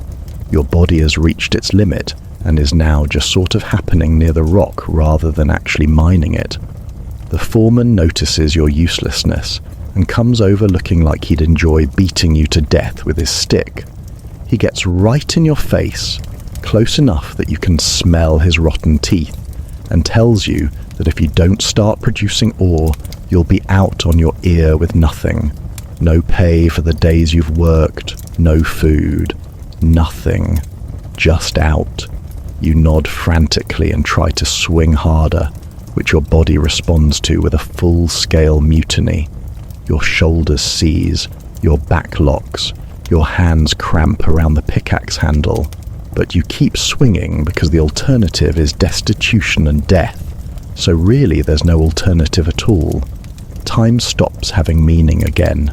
You exist in a fog of pain and exhaustion, moving mechanically, achieving little, suffering greatly. The pickaxe goes up and comes down and sometimes hits rock and sometimes doesn't.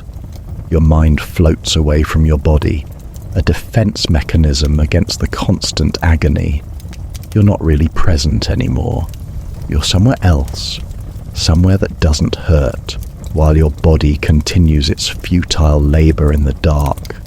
This is how people go mad in the mines. They retreat inside themselves and never quite come back.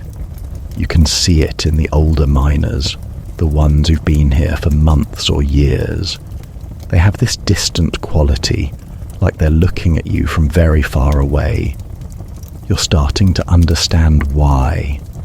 A commotion somewhere in the tunnels breaks through your trance. Shouting, but not the foreman's usual yelling. This is different. Panicked. Someone's screaming for help. Everyone stops working. The pickaxes go silent. You can hear running feet splashing through puddles, urgent voices. Then someone shouts that there's water coming in. A seep has become a flood. Get out of the lower tunnels. You're in a lower tunnel. Your stomach drops. Water in the mines is deadly.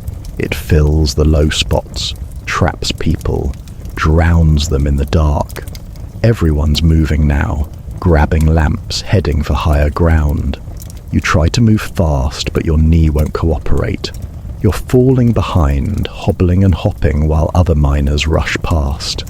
Someone grabs your arm and hauls you along, practically dragging you up the sloping tunnel towards safety. You can hear water now, a rushing sound behind you that's getting louder. Your lamp swings wildly, throwing crazy shadows. The tunnel floor is getting wet underfoot, slippery. You slip and nearly go down, but the miner holding your arm keeps you upright. You reach an intersection where the tunnel splits and everyone goes right, upward, away from the water. The foreman is there directing traffic, shouting at everyone to move faster. You stumble past him, lungs burning, knee screaming, pure fear driving you forward. You reach a higher section and finally stop, bent over and gasping. Other miners are scattered around, all breathing hard, lamps flickering, faces pale in the dim light.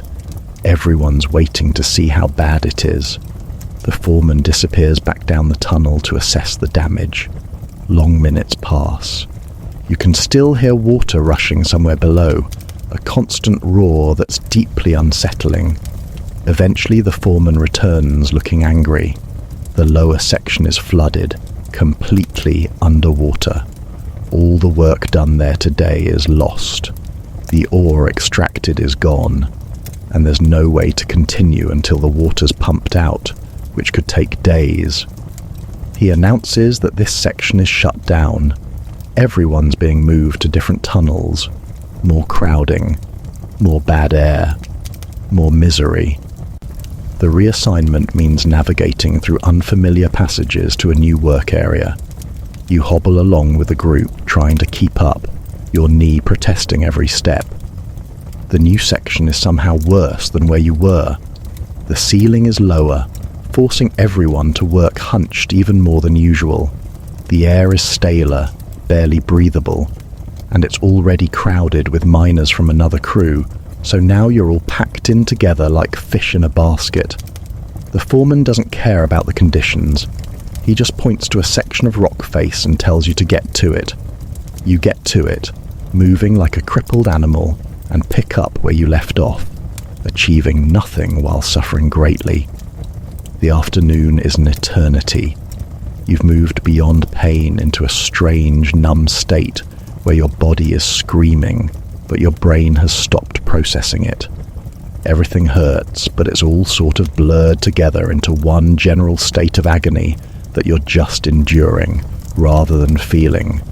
You swing the pickaxe automatically, not thinking, not caring, just moving. Time crawls. Minutes feel like hours. The lamp oil runs low and your light gets dimmer. The smoke gets thicker. Your coughing gets worse. Other miners are in similar states, all of you just barely functional, going through motions, waiting for release. Someone near you makes a horrible choking sound and falls over. Just drops like a puppet with cut strings. Several miners rush to help him. They drag him away from the work face and prop him against the wall. He's conscious but barely, gasping like a landed fish, eyes rolling. The bad air has gotten to him. His body shut down in protest. The foreman appears and looks at the situation with annoyance rather than concern. He tells someone to take the fallen miner outside and get him breathing properly, then immediately assigns another miner to take his place at the rock face. Can't waste productivity. Can't lose ore extraction time. The fact that someone nearly died is irrelevant. The work must continue. You watch them carry the gasping miner away and feel a cold fear settle in your chest. That could be you tomorrow, or later today. Your body's barely holding together. One more shock, one more strain, and something vital might just give out entirely. Your heart, your lungs, your back, any of them could fail at any moment. And the foreman won't care. He'll just assign someone else to your spot and forget you existed. You're disposable. Every miner here is disposable. The mine chews people up and spits them out, and there's always more desperate fools willing to climb into the hole for a handful of coins. Your hands have gone from painful to numb, which is somehow worse. Numbness means nerve damage. Means you're injured badly enough that your body's given up sending pain signals. You try to flex your fingers and they barely respond, moving sluggishly like they're not quite attached properly. The pickaxe handle is slippery with moisture, and you can't feel if you're gripping it properly or not. You just have to hope you're holding on tight enough that it doesn't fly out of your grasp and brain someone. The lack of sensation is deeply unsettling. Your hands are right there at the ends of your arms, but they feel distant, foreign, like they belong to someone else. Finally, after roughly 3,000 years compressed into one afternoon, the shout comes down that the shift is over. You drop the pickaxe immediately. Your hands stay in the gripping position even after the tool is gone, frozen in place like claws. You have to manually pry your fingers open with your other hand, which would be concerning if you had any concern left. Other miners are doing similar things, massaging cramped hands, shaking out trembling arms, just trying to convince their bodies that the work has stopped and they can relax now. Except you can't relax because you still have to get out of the mine, which requires walking, which requires your broken knee to function. The exit march is the slowest yet. You're bringing up the rear, hobbling along behind everyone else, using the wall for support. The tunnel seems twice as long as this morning. Every step is calculated, careful, trying not to jar the bad knee or twist the locked up back. You're moving at roughly the speed of a very old snail. Other miners have disappeared up ahead, their lamplight fading, leaving you in near darkness with just your own dim lamp for company. For a horrible moment you imagine being left behind, trapped down here in the dark, forgotten. You push the thought away and keep moving. The journey upward takes forever. The slope that seemed manageable this morning is now a mountain. You have to pause every few steps to catch your breath and let your leg rest. Your lungs are burning from the bad air and the exertion. Sweat is running down your face despite the cold. You're shaking all over, your whole body vibrating with exhaustion. The tunnel walls seem to waver in the lamplight. You're either hallucinating or about to pass out, possibly both. You stop and lean against the wall, head down, breathing hard, trying to will yourself to continue. Eventually you see daylight ahead, that beautiful square of light that means the entrance. You lurch toward it like a dying man crawling toward water. The last few steps feel impossible, but you make them, emerging into early evening sun that hits you like a blessing. The fresh air is so clean and wonderful you could weep. You stand there gasping, filling your lungs properly for the first time in 12 hours, feeling slightly more human with each breath. Other miners have already headed down to the sleeping quarters, but a few are still standing around, adjusting to being above ground, not quite ready to move yet. The walk downhill is treacherous with your bad knee. You have to go sideways, using your good leg to take your weight while sort of dragging the bad one along behind. It takes twice as long as usual, and by the time you reach the sleeping shed, you're trembling with effort. You make it inside and just stand there, swaying, looking at your floor spot several body lengths away and wondering if you can actually make it that far. It looks impossibly distant. You take one step, then another, moving in tiny increments. Eventually you reach your spot and lower yourself down with all the grace of a collapsing building. The stone floor has never felt so good. You're horizontal. You're not moving. These are the only two things that matter. Your body starts reporting its various complaints now that you've stopped.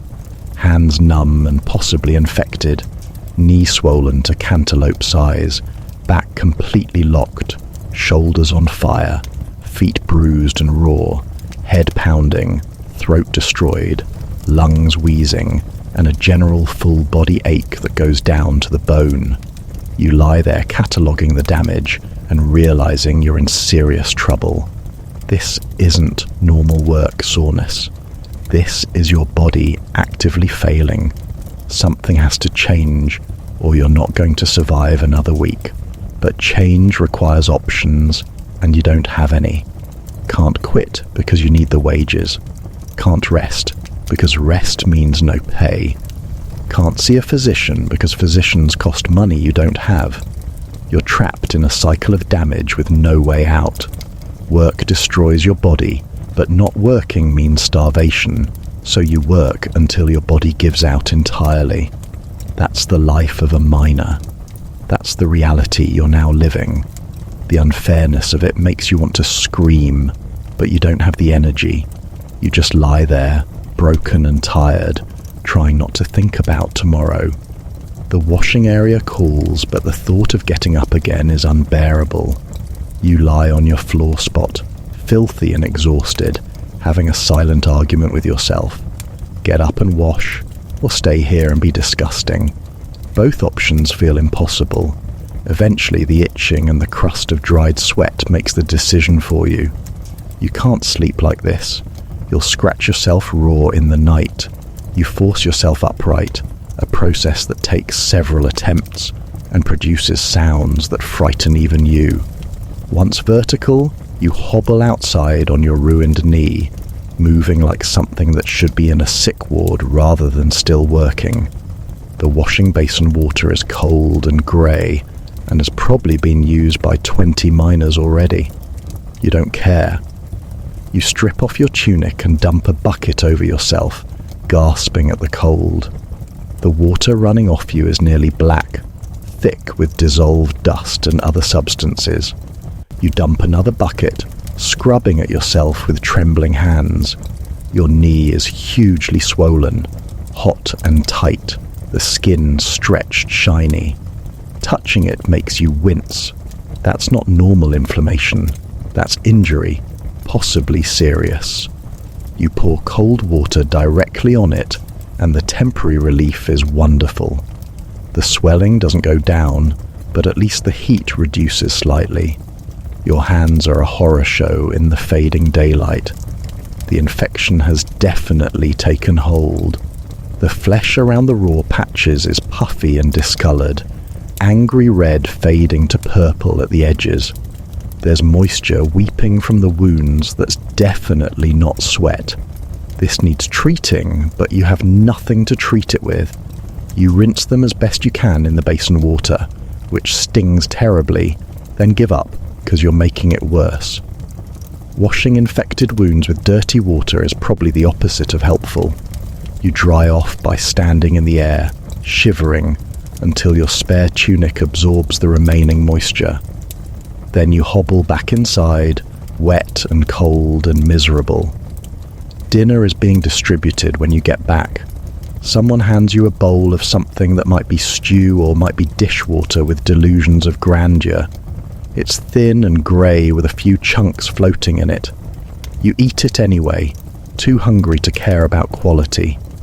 Your hands shake as you hold the bowl, trembling with exhaustion and possibly fever.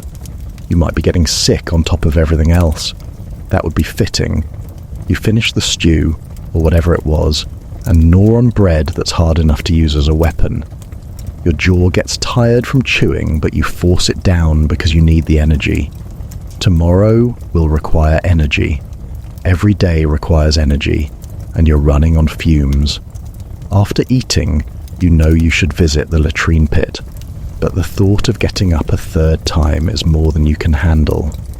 You'll hold it until morning and hope your bladder doesn't burst in the night. You lie back down on your floor spot, pulling your thin blanket over yourself, and just breathe. Your body is making concerning noises. Your knee is throbbing with a deep, persistent ache. Your hands have progressed from numb to burning, which means the nerves are waking back up and discovering they're damaged. Your back is locked solid. Your breathing is raspy and laboured. You sound like a broken bellows. Around you, other miners are in similar states, all quietly falling apart in their own ways. Morning comes like a punishment. The door crashes open and the shouting starts, and you feel like death would be a merciful release. Your body has somehow gotten even worse overnight, which you didn't think was physically possible. The stiffness is total. You're not a person anymore. You're a collection of damaged parts that used to be able to move. Your hands are hugely swollen, the fingers like fat sausages that barely bend. The infection has spread, you can tell without looking. There's a fever heat radiating from your palms and up into your wrists. Your knee has evolved beyond swelling into something else entirely, a hot, throbbing mass where your joint used to be. Getting upright is impossible until someone helps you. Another miner, equally broken, hauls you to a sitting position and you help him stand in return. Two disasters supporting each other, shuffling toward the door like the walking wounded from some terrible battle, which, in a way, you are. The battle is between your bodies and the mine is winning decisively. Outside, the morning air is cold and you're shivering immediately, your thin tunic providing no warmth. The walk to breakfast feels longer than the entire shift yesterday. Every step is agony. Every movement is calculated torture. Breakfast appears and you realize you can't hold the bowl properly. Your hands won't grip. The fingers won't bend enough to curl around it. You have to use both palms to cradle it from underneath, lifting it to your mouth like a supplicant with an offering. The grey sludge inside tastes even worse than usual, or maybe that's just the fever affecting your sense of taste. Everything has a strange metallic quality. You force it down anyway, spooning it in with trembling hands, trying to get calories into your body because today is going to require energy you don't have. Around you, the mining crew has noticeably thinned. Several spots are empty. People have quit in the night, or maybe died, or maybe just couldn't get out of their floor spots this morning and are still lying there. The foreman is doing a count, his face getting darker as he realizes how many workers have disappeared. He starts shouting about lazy cowards, about people who can't handle real work, about how he'll dock everyone's pay if the quotas aren't met. Nobody responds. Everyone's too tired and broken to care about his threats.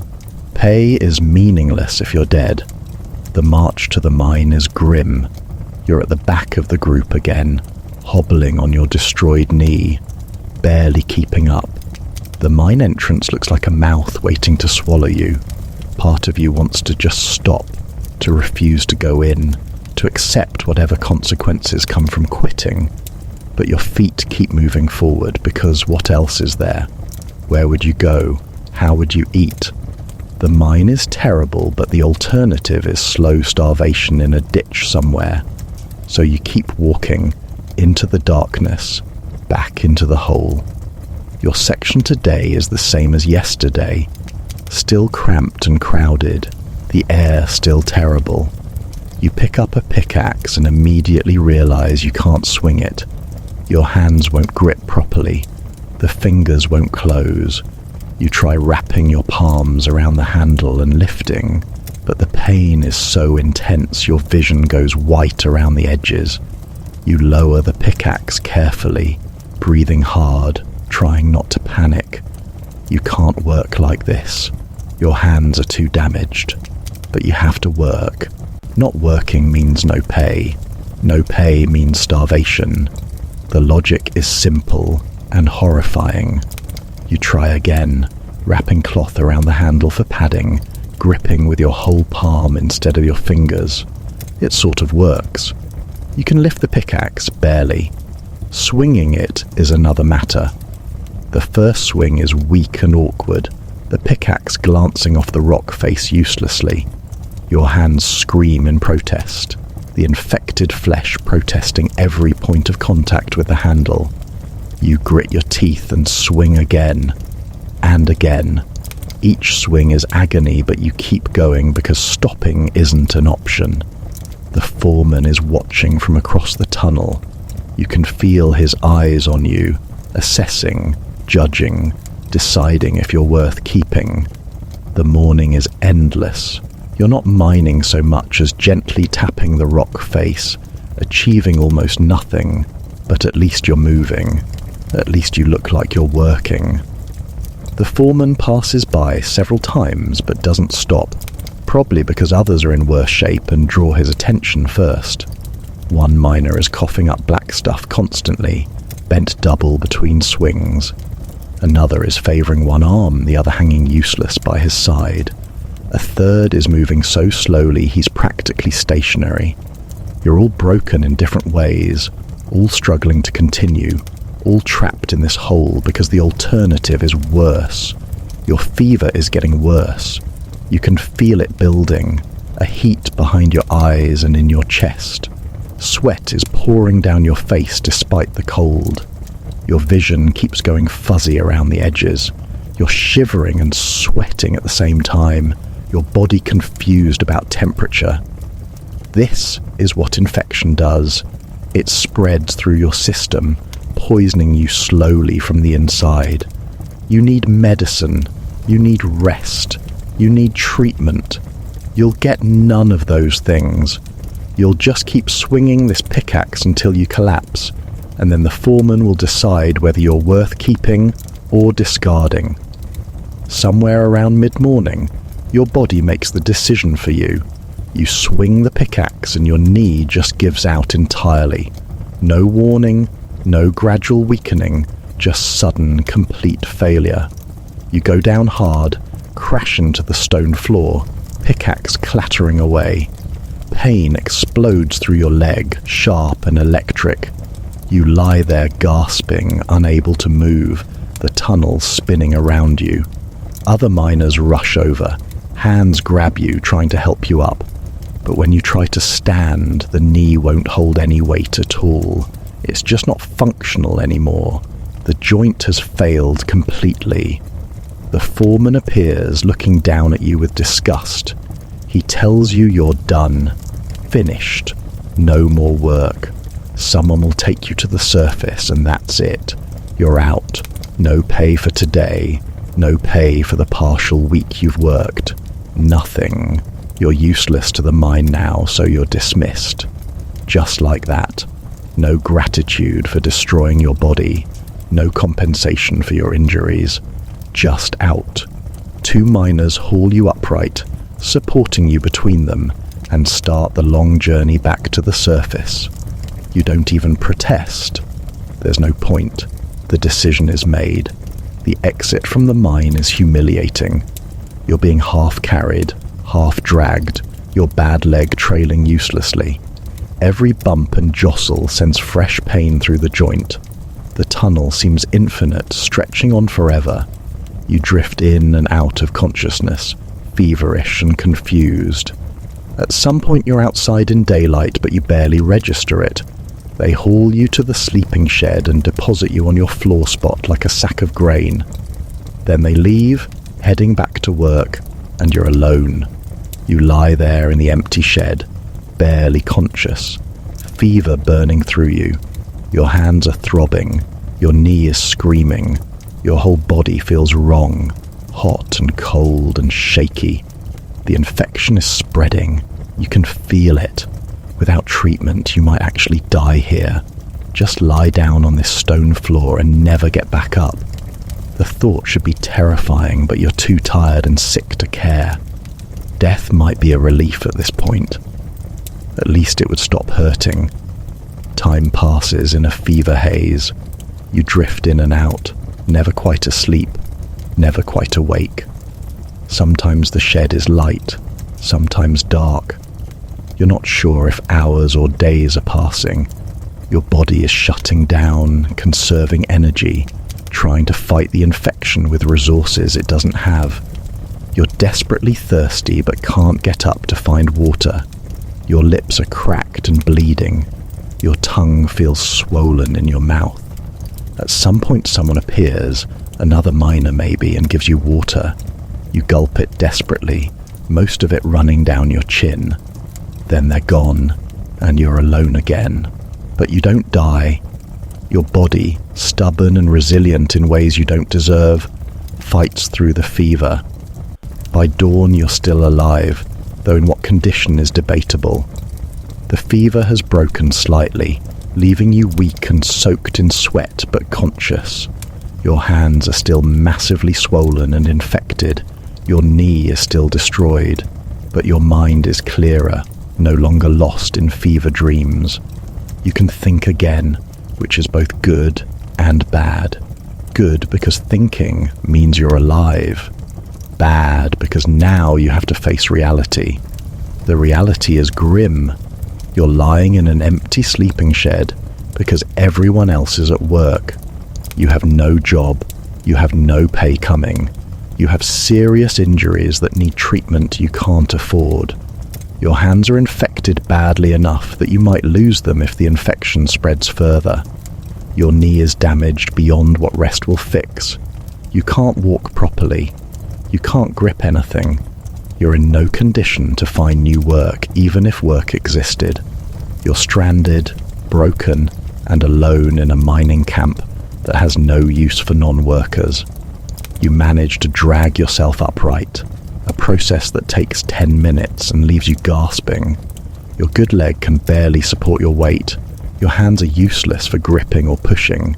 You're a broken thing trying to pretend it's still functional. You need water desperately. There's probably some in the washing area outside. You start the journey to the door, which is maybe 10 body lengths away but feels like miles. You scoot along on your rear, dragging your bad leg, pushing with your good one. It's humiliating and exhausting, but it's movement. You make it outside eventually, into morning sun that hurts your fever-sensitive eyes. The washing area is mercifully empty, everyone being underground. You drag yourself to the basin and find stale water that's been sitting overnight. It's probably home to all sorts of unpleasant things, but you don't care. You scoop it with your swollen hands and bring it to your mouth, gulping desperately. The water is warm and tastes of clay, but it's liquid and you need it. You drink until your stomach sloshes, then splash water on your face and neck, trying to cool your fever-hot skin. Examining your hands in daylight is horrifying. The infection is spreading up your forearms, angry red lines tracking along your veins. That's bad. That's very bad. That's the infection moving through your body, heading for your heart. You've seen people die from infected wounds. It starts with red lines, then fever, then confusion, then death. You're at stage 2, heading for stage 3. Without treatment, you have days at most, maybe less. The mine has a physician, or someone who passes for one, but he treats working miners, not dismissed ones. You're not sure he'd see you even if you could reach him. Your knee is less immediately life-threatening, but equally destroyed. The swelling has reduced slightly, but the joint is wrong. You can feel things moving inside it that shouldn't move, grinding and clicking when you try to bend it. Something's torn or broken in there, damage that won't heal right without help. You'll be lucky if you can walk normally again. More likely you'll have a permanent limp, a constant reminder of your brief mining career. If you survive the infection, that is, which is looking increasingly unlikely. You sit by the washing basin, trying to think through your options. They're extremely limited. Option 1, stay here and hope someone takes pity on you and gets you treatment. Unlikely. The mine doesn't care about ex-workers.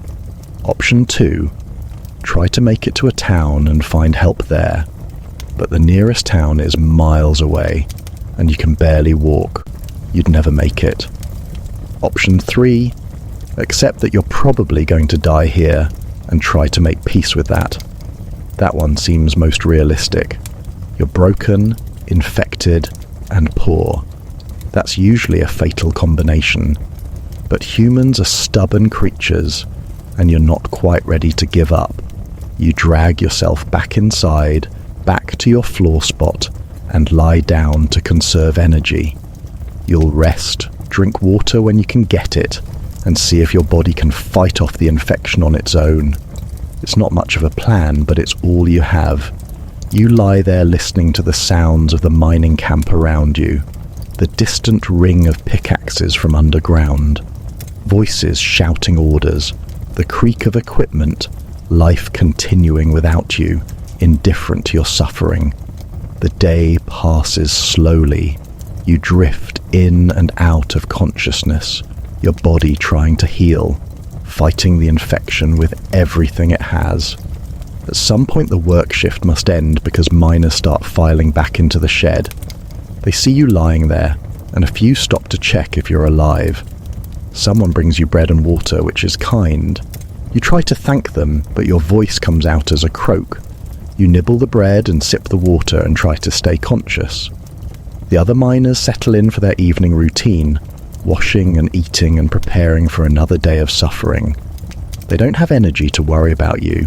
They're too busy trying to survive their own situations. Night falls and the shed fills with the usual sounds. You lie in your spot, feverish and aching, listening to other people sleep. Your hands throb constantly. Your knee pulses with pain. Your body is fighting a war inside itself, and you're not sure which side is winning. You try to sleep, but it's fitful and broken, full of confused dreams about darkness and crushing weight and endless tunnels. You wake repeatedly, disoriented and afraid, not sure where you are or what's happening. The fever is making everything strange and unreal. Morning comes again and you're still alive, which is mildly surprising. The fever has reduced further. You're still sick, but not actively dying anymore. Your body is winning the fight, slowly, painfully, but winning. The infection in your hands hasn't spread further. The red lines haven't advanced. That's good. That's better than expected. Maybe you'll survive this after all. Maybe you'll live to limp away from this place and find something else to do with what's left of your body. It's not much hope, but it's something. Over the next few days, you slowly improve. The fever fades completely. The infection in your hands stabilizes, stops spreading, begins the slow process of healing. Your knee remains destroyed, but the swelling goes down and you can put a little weight on it if you're careful. You can hobble around the shed now, can make it outside to the washing area and back. You're still broken, but you're functional enough to leave. The question is where to go and what to do. The mining camp has made it clear you're not welcome anymore. You're not working, so you're not entitled to food or shelter. You've been sleeping in the shed on borrowed time, surviving on scraps other miners share out of pity. That can't continue. You need to leave. Find a town. Find work you can do with damaged hands and a bad knee. Somehow rebuild from this disaster. The prospect is daunting, but what choice is there? Stay and starve, or leave and maybe survive. Not much of a choice, but it's all you have. You fashion a walking stick from a piece of scrap wood, something to lean on and take weight off your bad knee. You gather your meager possessions, which is basically the clothes you're wearing and nothing else. Everything else you owned got left behind in various stages of this disaster. You have no money, no food, no tools, just your broken body and a walking stick. It's not much to start over with, but it's what you have. You begin the slow hobble away from the mine, down the road, toward whatever comes next. Sleep under the open sky is different from the sleeping shed. Quieter, for one thing. No 30 other miners snoring and coughing and groaning. Just the sound of wind in the trees and occasional animal noises that might be threatening, but you're too tired to care. The ground is hard, but no harder than the stone floor you've been sleeping on. You wrap yourself in your threadbare tunic and try to preserve body heat as the night gets cold. Your breath mists in front of your face. Your bad knee throbs with the cold, but you're alive, and that's more than you expected a few days ago. Morning brings the reality that you have no food and no water. Your stomach is cramping with hunger, sharp pains that demand attention. Your mouth is dry as dust. There's a stream nearby, you can hear it, but reaching it requires standing and walking, and your body is not enthusiastic about either. You force yourself upright anyway, using your walking stick for leverage, and hobble toward the sound of running water. The stream is small but clear, flowing over rocks, perfectly drinkable if you ignore the possibility of upstream contamination. You kneel awkwardly, keeping your bad knee straight, and cup water to your mouth with your damaged hands. It's cold and clean and wonderful. Food is a bigger problem. You have no money to buy anything. You could try begging once you reach town, but you're miles from anywhere still. You search the grove for anything edible. There are some berries on bushes that might be safe or might kill you. You're hungry enough to risk it. You pick a few and eat them cautiously, waiting to see if your stomach rebels. They're sour and not very filling, but they don't immediately poison you, which is good enough. You eat a few more handfuls, pick some to carry with you, and prepare to continue your journey. The road stretches ahead, dusty and endless. You start walking, leaning heavily on your stick, dragging your bad leg. Each step is deliberate and painful. Your knee grinds and clicks with every movement, probably doing further damage, but you have no choice. You can't stay in the woods. You need civilization, need people, need whatever help you can find or beg. So you walk, slowly, awkwardly, stopping frequently, but you make progress. The sun climbs in the sky.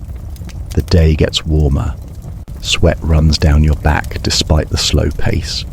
Your body is working hard just to move itself forward. Other travelers pass you going both directions.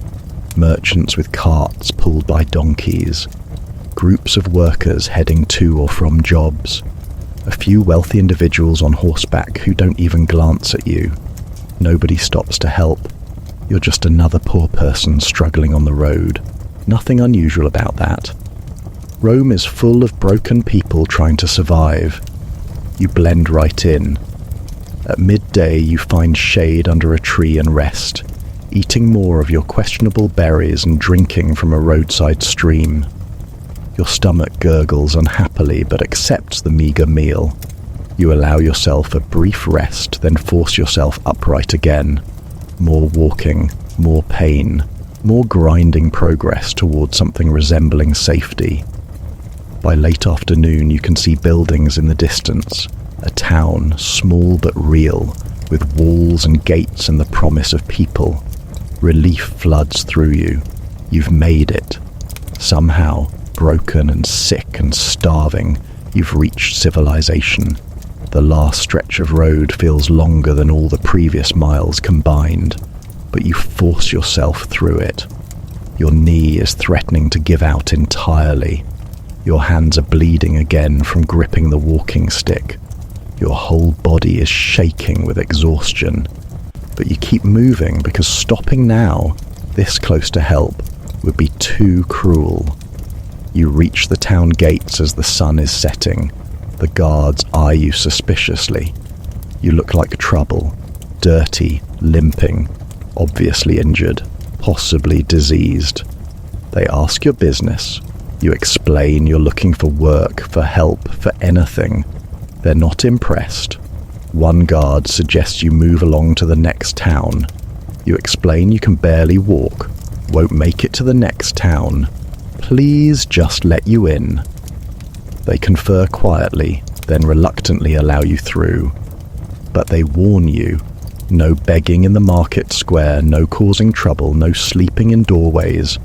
Break the rules, and you're out. You nod agreement. You're in no position to argue. The town is busy with evening activity. Shops are still open. People are buying food for dinner. Street vendors are calling out their wares.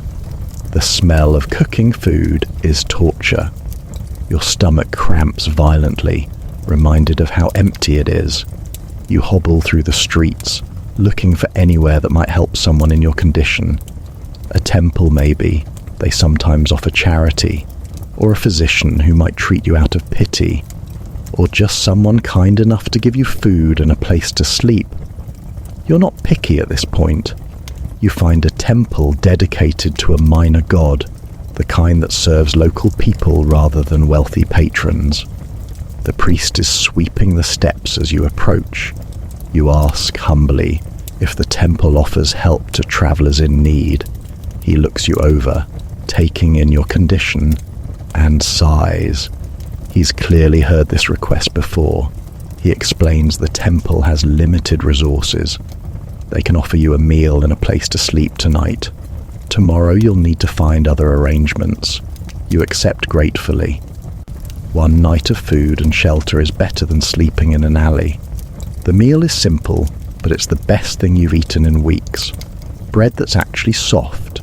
Soup with real vegetables and bits of meat. You eat slowly, forcing yourself not to gulp, knowing your shrunken stomach will rebel if you eat too fast. Other unfortunates are eating alongside you, people in various states of hardship. Nobody talks much. Everyone's too focused on the food. After eating, you're shown to a room with sleeping mats on the floor. It's communal and crowded, but the mats are padded, and there's blankets that aren't full of holes.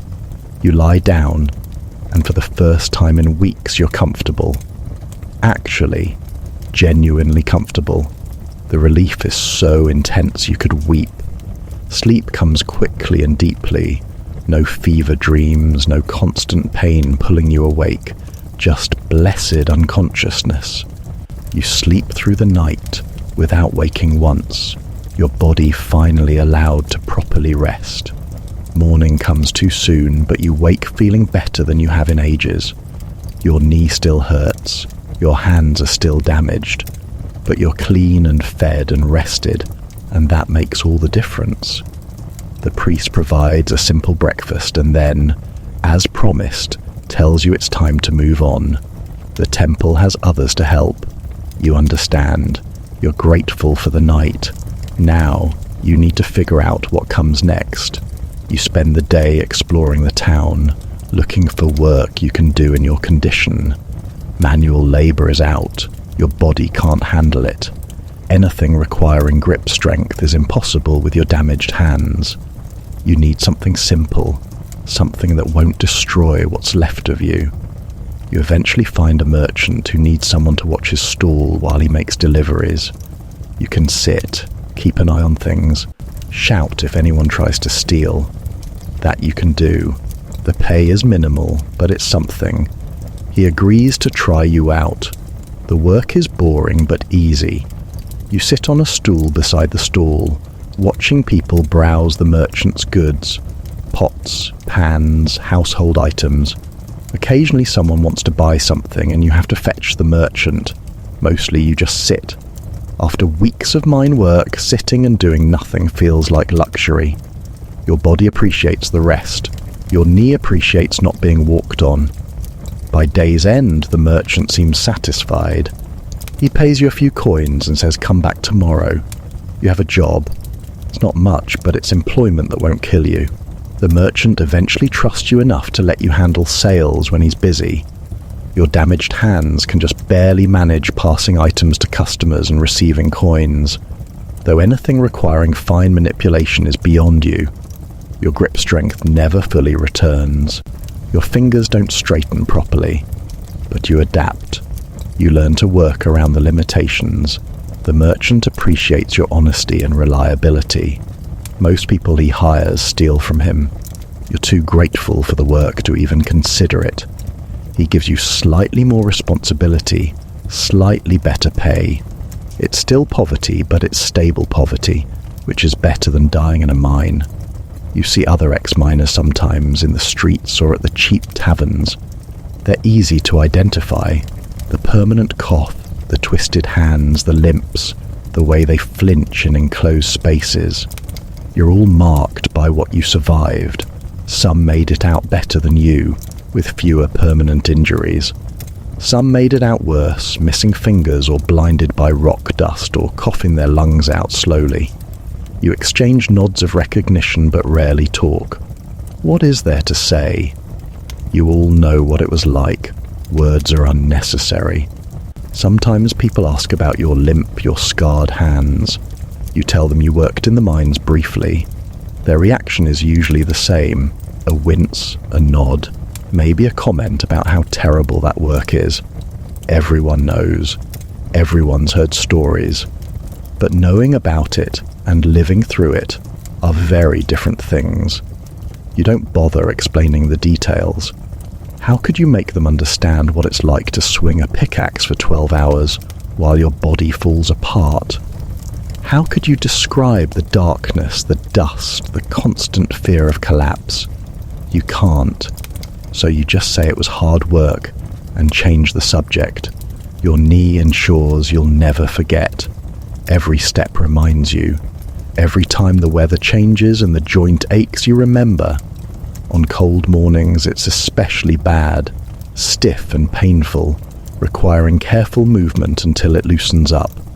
You've developed a routine, gentle stretching, careful application of weight, slow movements until everything wakes up.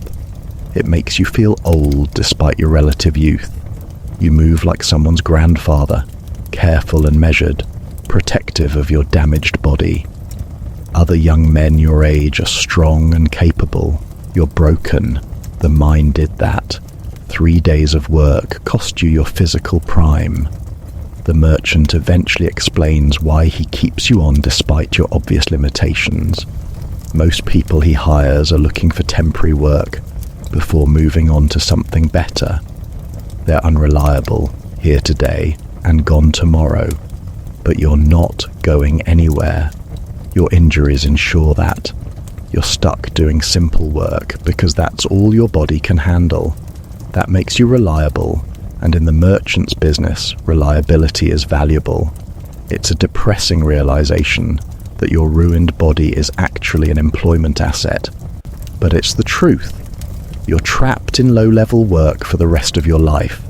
The mine might not have killed you, but it ended your prospects of anything better. You save what little money you can, building a tiny emergency fund. It's never much, but it's something. A cushion against disaster, against injury or illness, or the merchant deciding he doesn't need you anymore. You live frugally, eating cheap food, wearing patched clothes, never spending on anything unnecessary. It's a grey existence, merely survival without much joy. But after the mine, mere survival feels like victory. You're alive, you're fed, you have shelter. These things seemed impossible when you were lying on the sleeping shed floor burning with fever. Now they're your reality. It's not happiness, but it's not death either. Occasionally you think about the miners still underground. Every day, new desperate people sign up for mine work, needing the wages, not understanding what they're getting into. Every day the mine chews them up. Some die in collapses. Some die from infections. Some die slowly from the dust eating their lungs. The survivors escape broken, if they escape at all. The mine owners get rich extracting ore while the workers pay with their bodies. It's a system that runs on human suffering, and it's completely legal and normal. That's just how things work. The powerful exploit the powerless. Rome was built on such exploitation, grows wealthy from it, sees nothing wrong with it. You sometimes wonder if you could have done anything differently, if you'd been more careful, paced yourself better, protected your hands somehow. But the answer is no. The mine destroys everyone. Fast or slow, everyone breaks eventually. Your mistake was going into the mine at all, but what choice did you have? Starving in a ditch or dying underground, those were your options. You chose the one that offered wages. You gambled that you could survive long enough to make some money and get out. You were half right. You survived, barely, and got out with nothing. The house always wins in the end. The physical scars are permanent, but the mental ones are worse in some ways. You have nightmares about the mine regularly, dreams of being trapped in collapsing tunnels, of darkness and crushing weight, of swinging the pickaxe forever while your hands dissolve into bloody pulp. You wake gasping, heart pounding, taking minutes to remember you're safe in your rented room, not underground. The dreams are so vivid you can taste the rock dust, feel the cold, damp air, hear the ringing of metal on stone. Your brain can't let go of the trauma. It replays it constantly, processing what you survived, trying to make sense of the senseless. You avoid enclosed spaces now. Markets are fine, streets are fine, but cellars and storerooms make you anxious. Anywhere dark and close triggers the memory of the mine. You've developed strategies. Breathe slowly, focus on the present, remind yourself you're not underground. Usually it works. Sometimes it doesn't and you have to leave quickly, stumbling outside to open air and sunlight, breathing hard, fighting panic. The merchant has noticed but doesn't comment. He just gives you tasks that keep you outside or in open spaces. Another small kindness you're grateful for. Your social life is essentially non-existent. Other young people your age are courting, getting married, starting families. You can't afford any of that. Your wages barely support one person. You can't imagine trying to support a family. Besides, who would want to marry someone like you? Broken, limited, marked by poverty and hard labor. You're not a good prospect. You've accepted you'll probably live alone, aging prematurely, working until your body gives out entirely. It's a lonely prospect, but realistic. The mine took more than your health. It took your future too.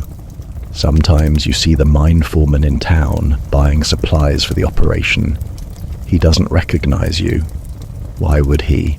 You were just another body to him, interchangeable with any other desperate worker. He discarded you without thought when you became useless. You're invisible to him now, just another poor person on the street. You watch him from a distance, this man who beat you with a stick while you destroyed yourself for minimal wages. You feel nothing. No anger, no resentment, just a sort of tired acknowledgement. He was doing his job, maximizing ore production, keeping workers in line. The system made him what he is, just as it made you what you are. Broken pieces in a machine that values profit over people. The mine still operates. You can see it from certain parts of town. A scar on the hillside. The entrance a dark gash in the earth. Smoke rises from the ore processing areas.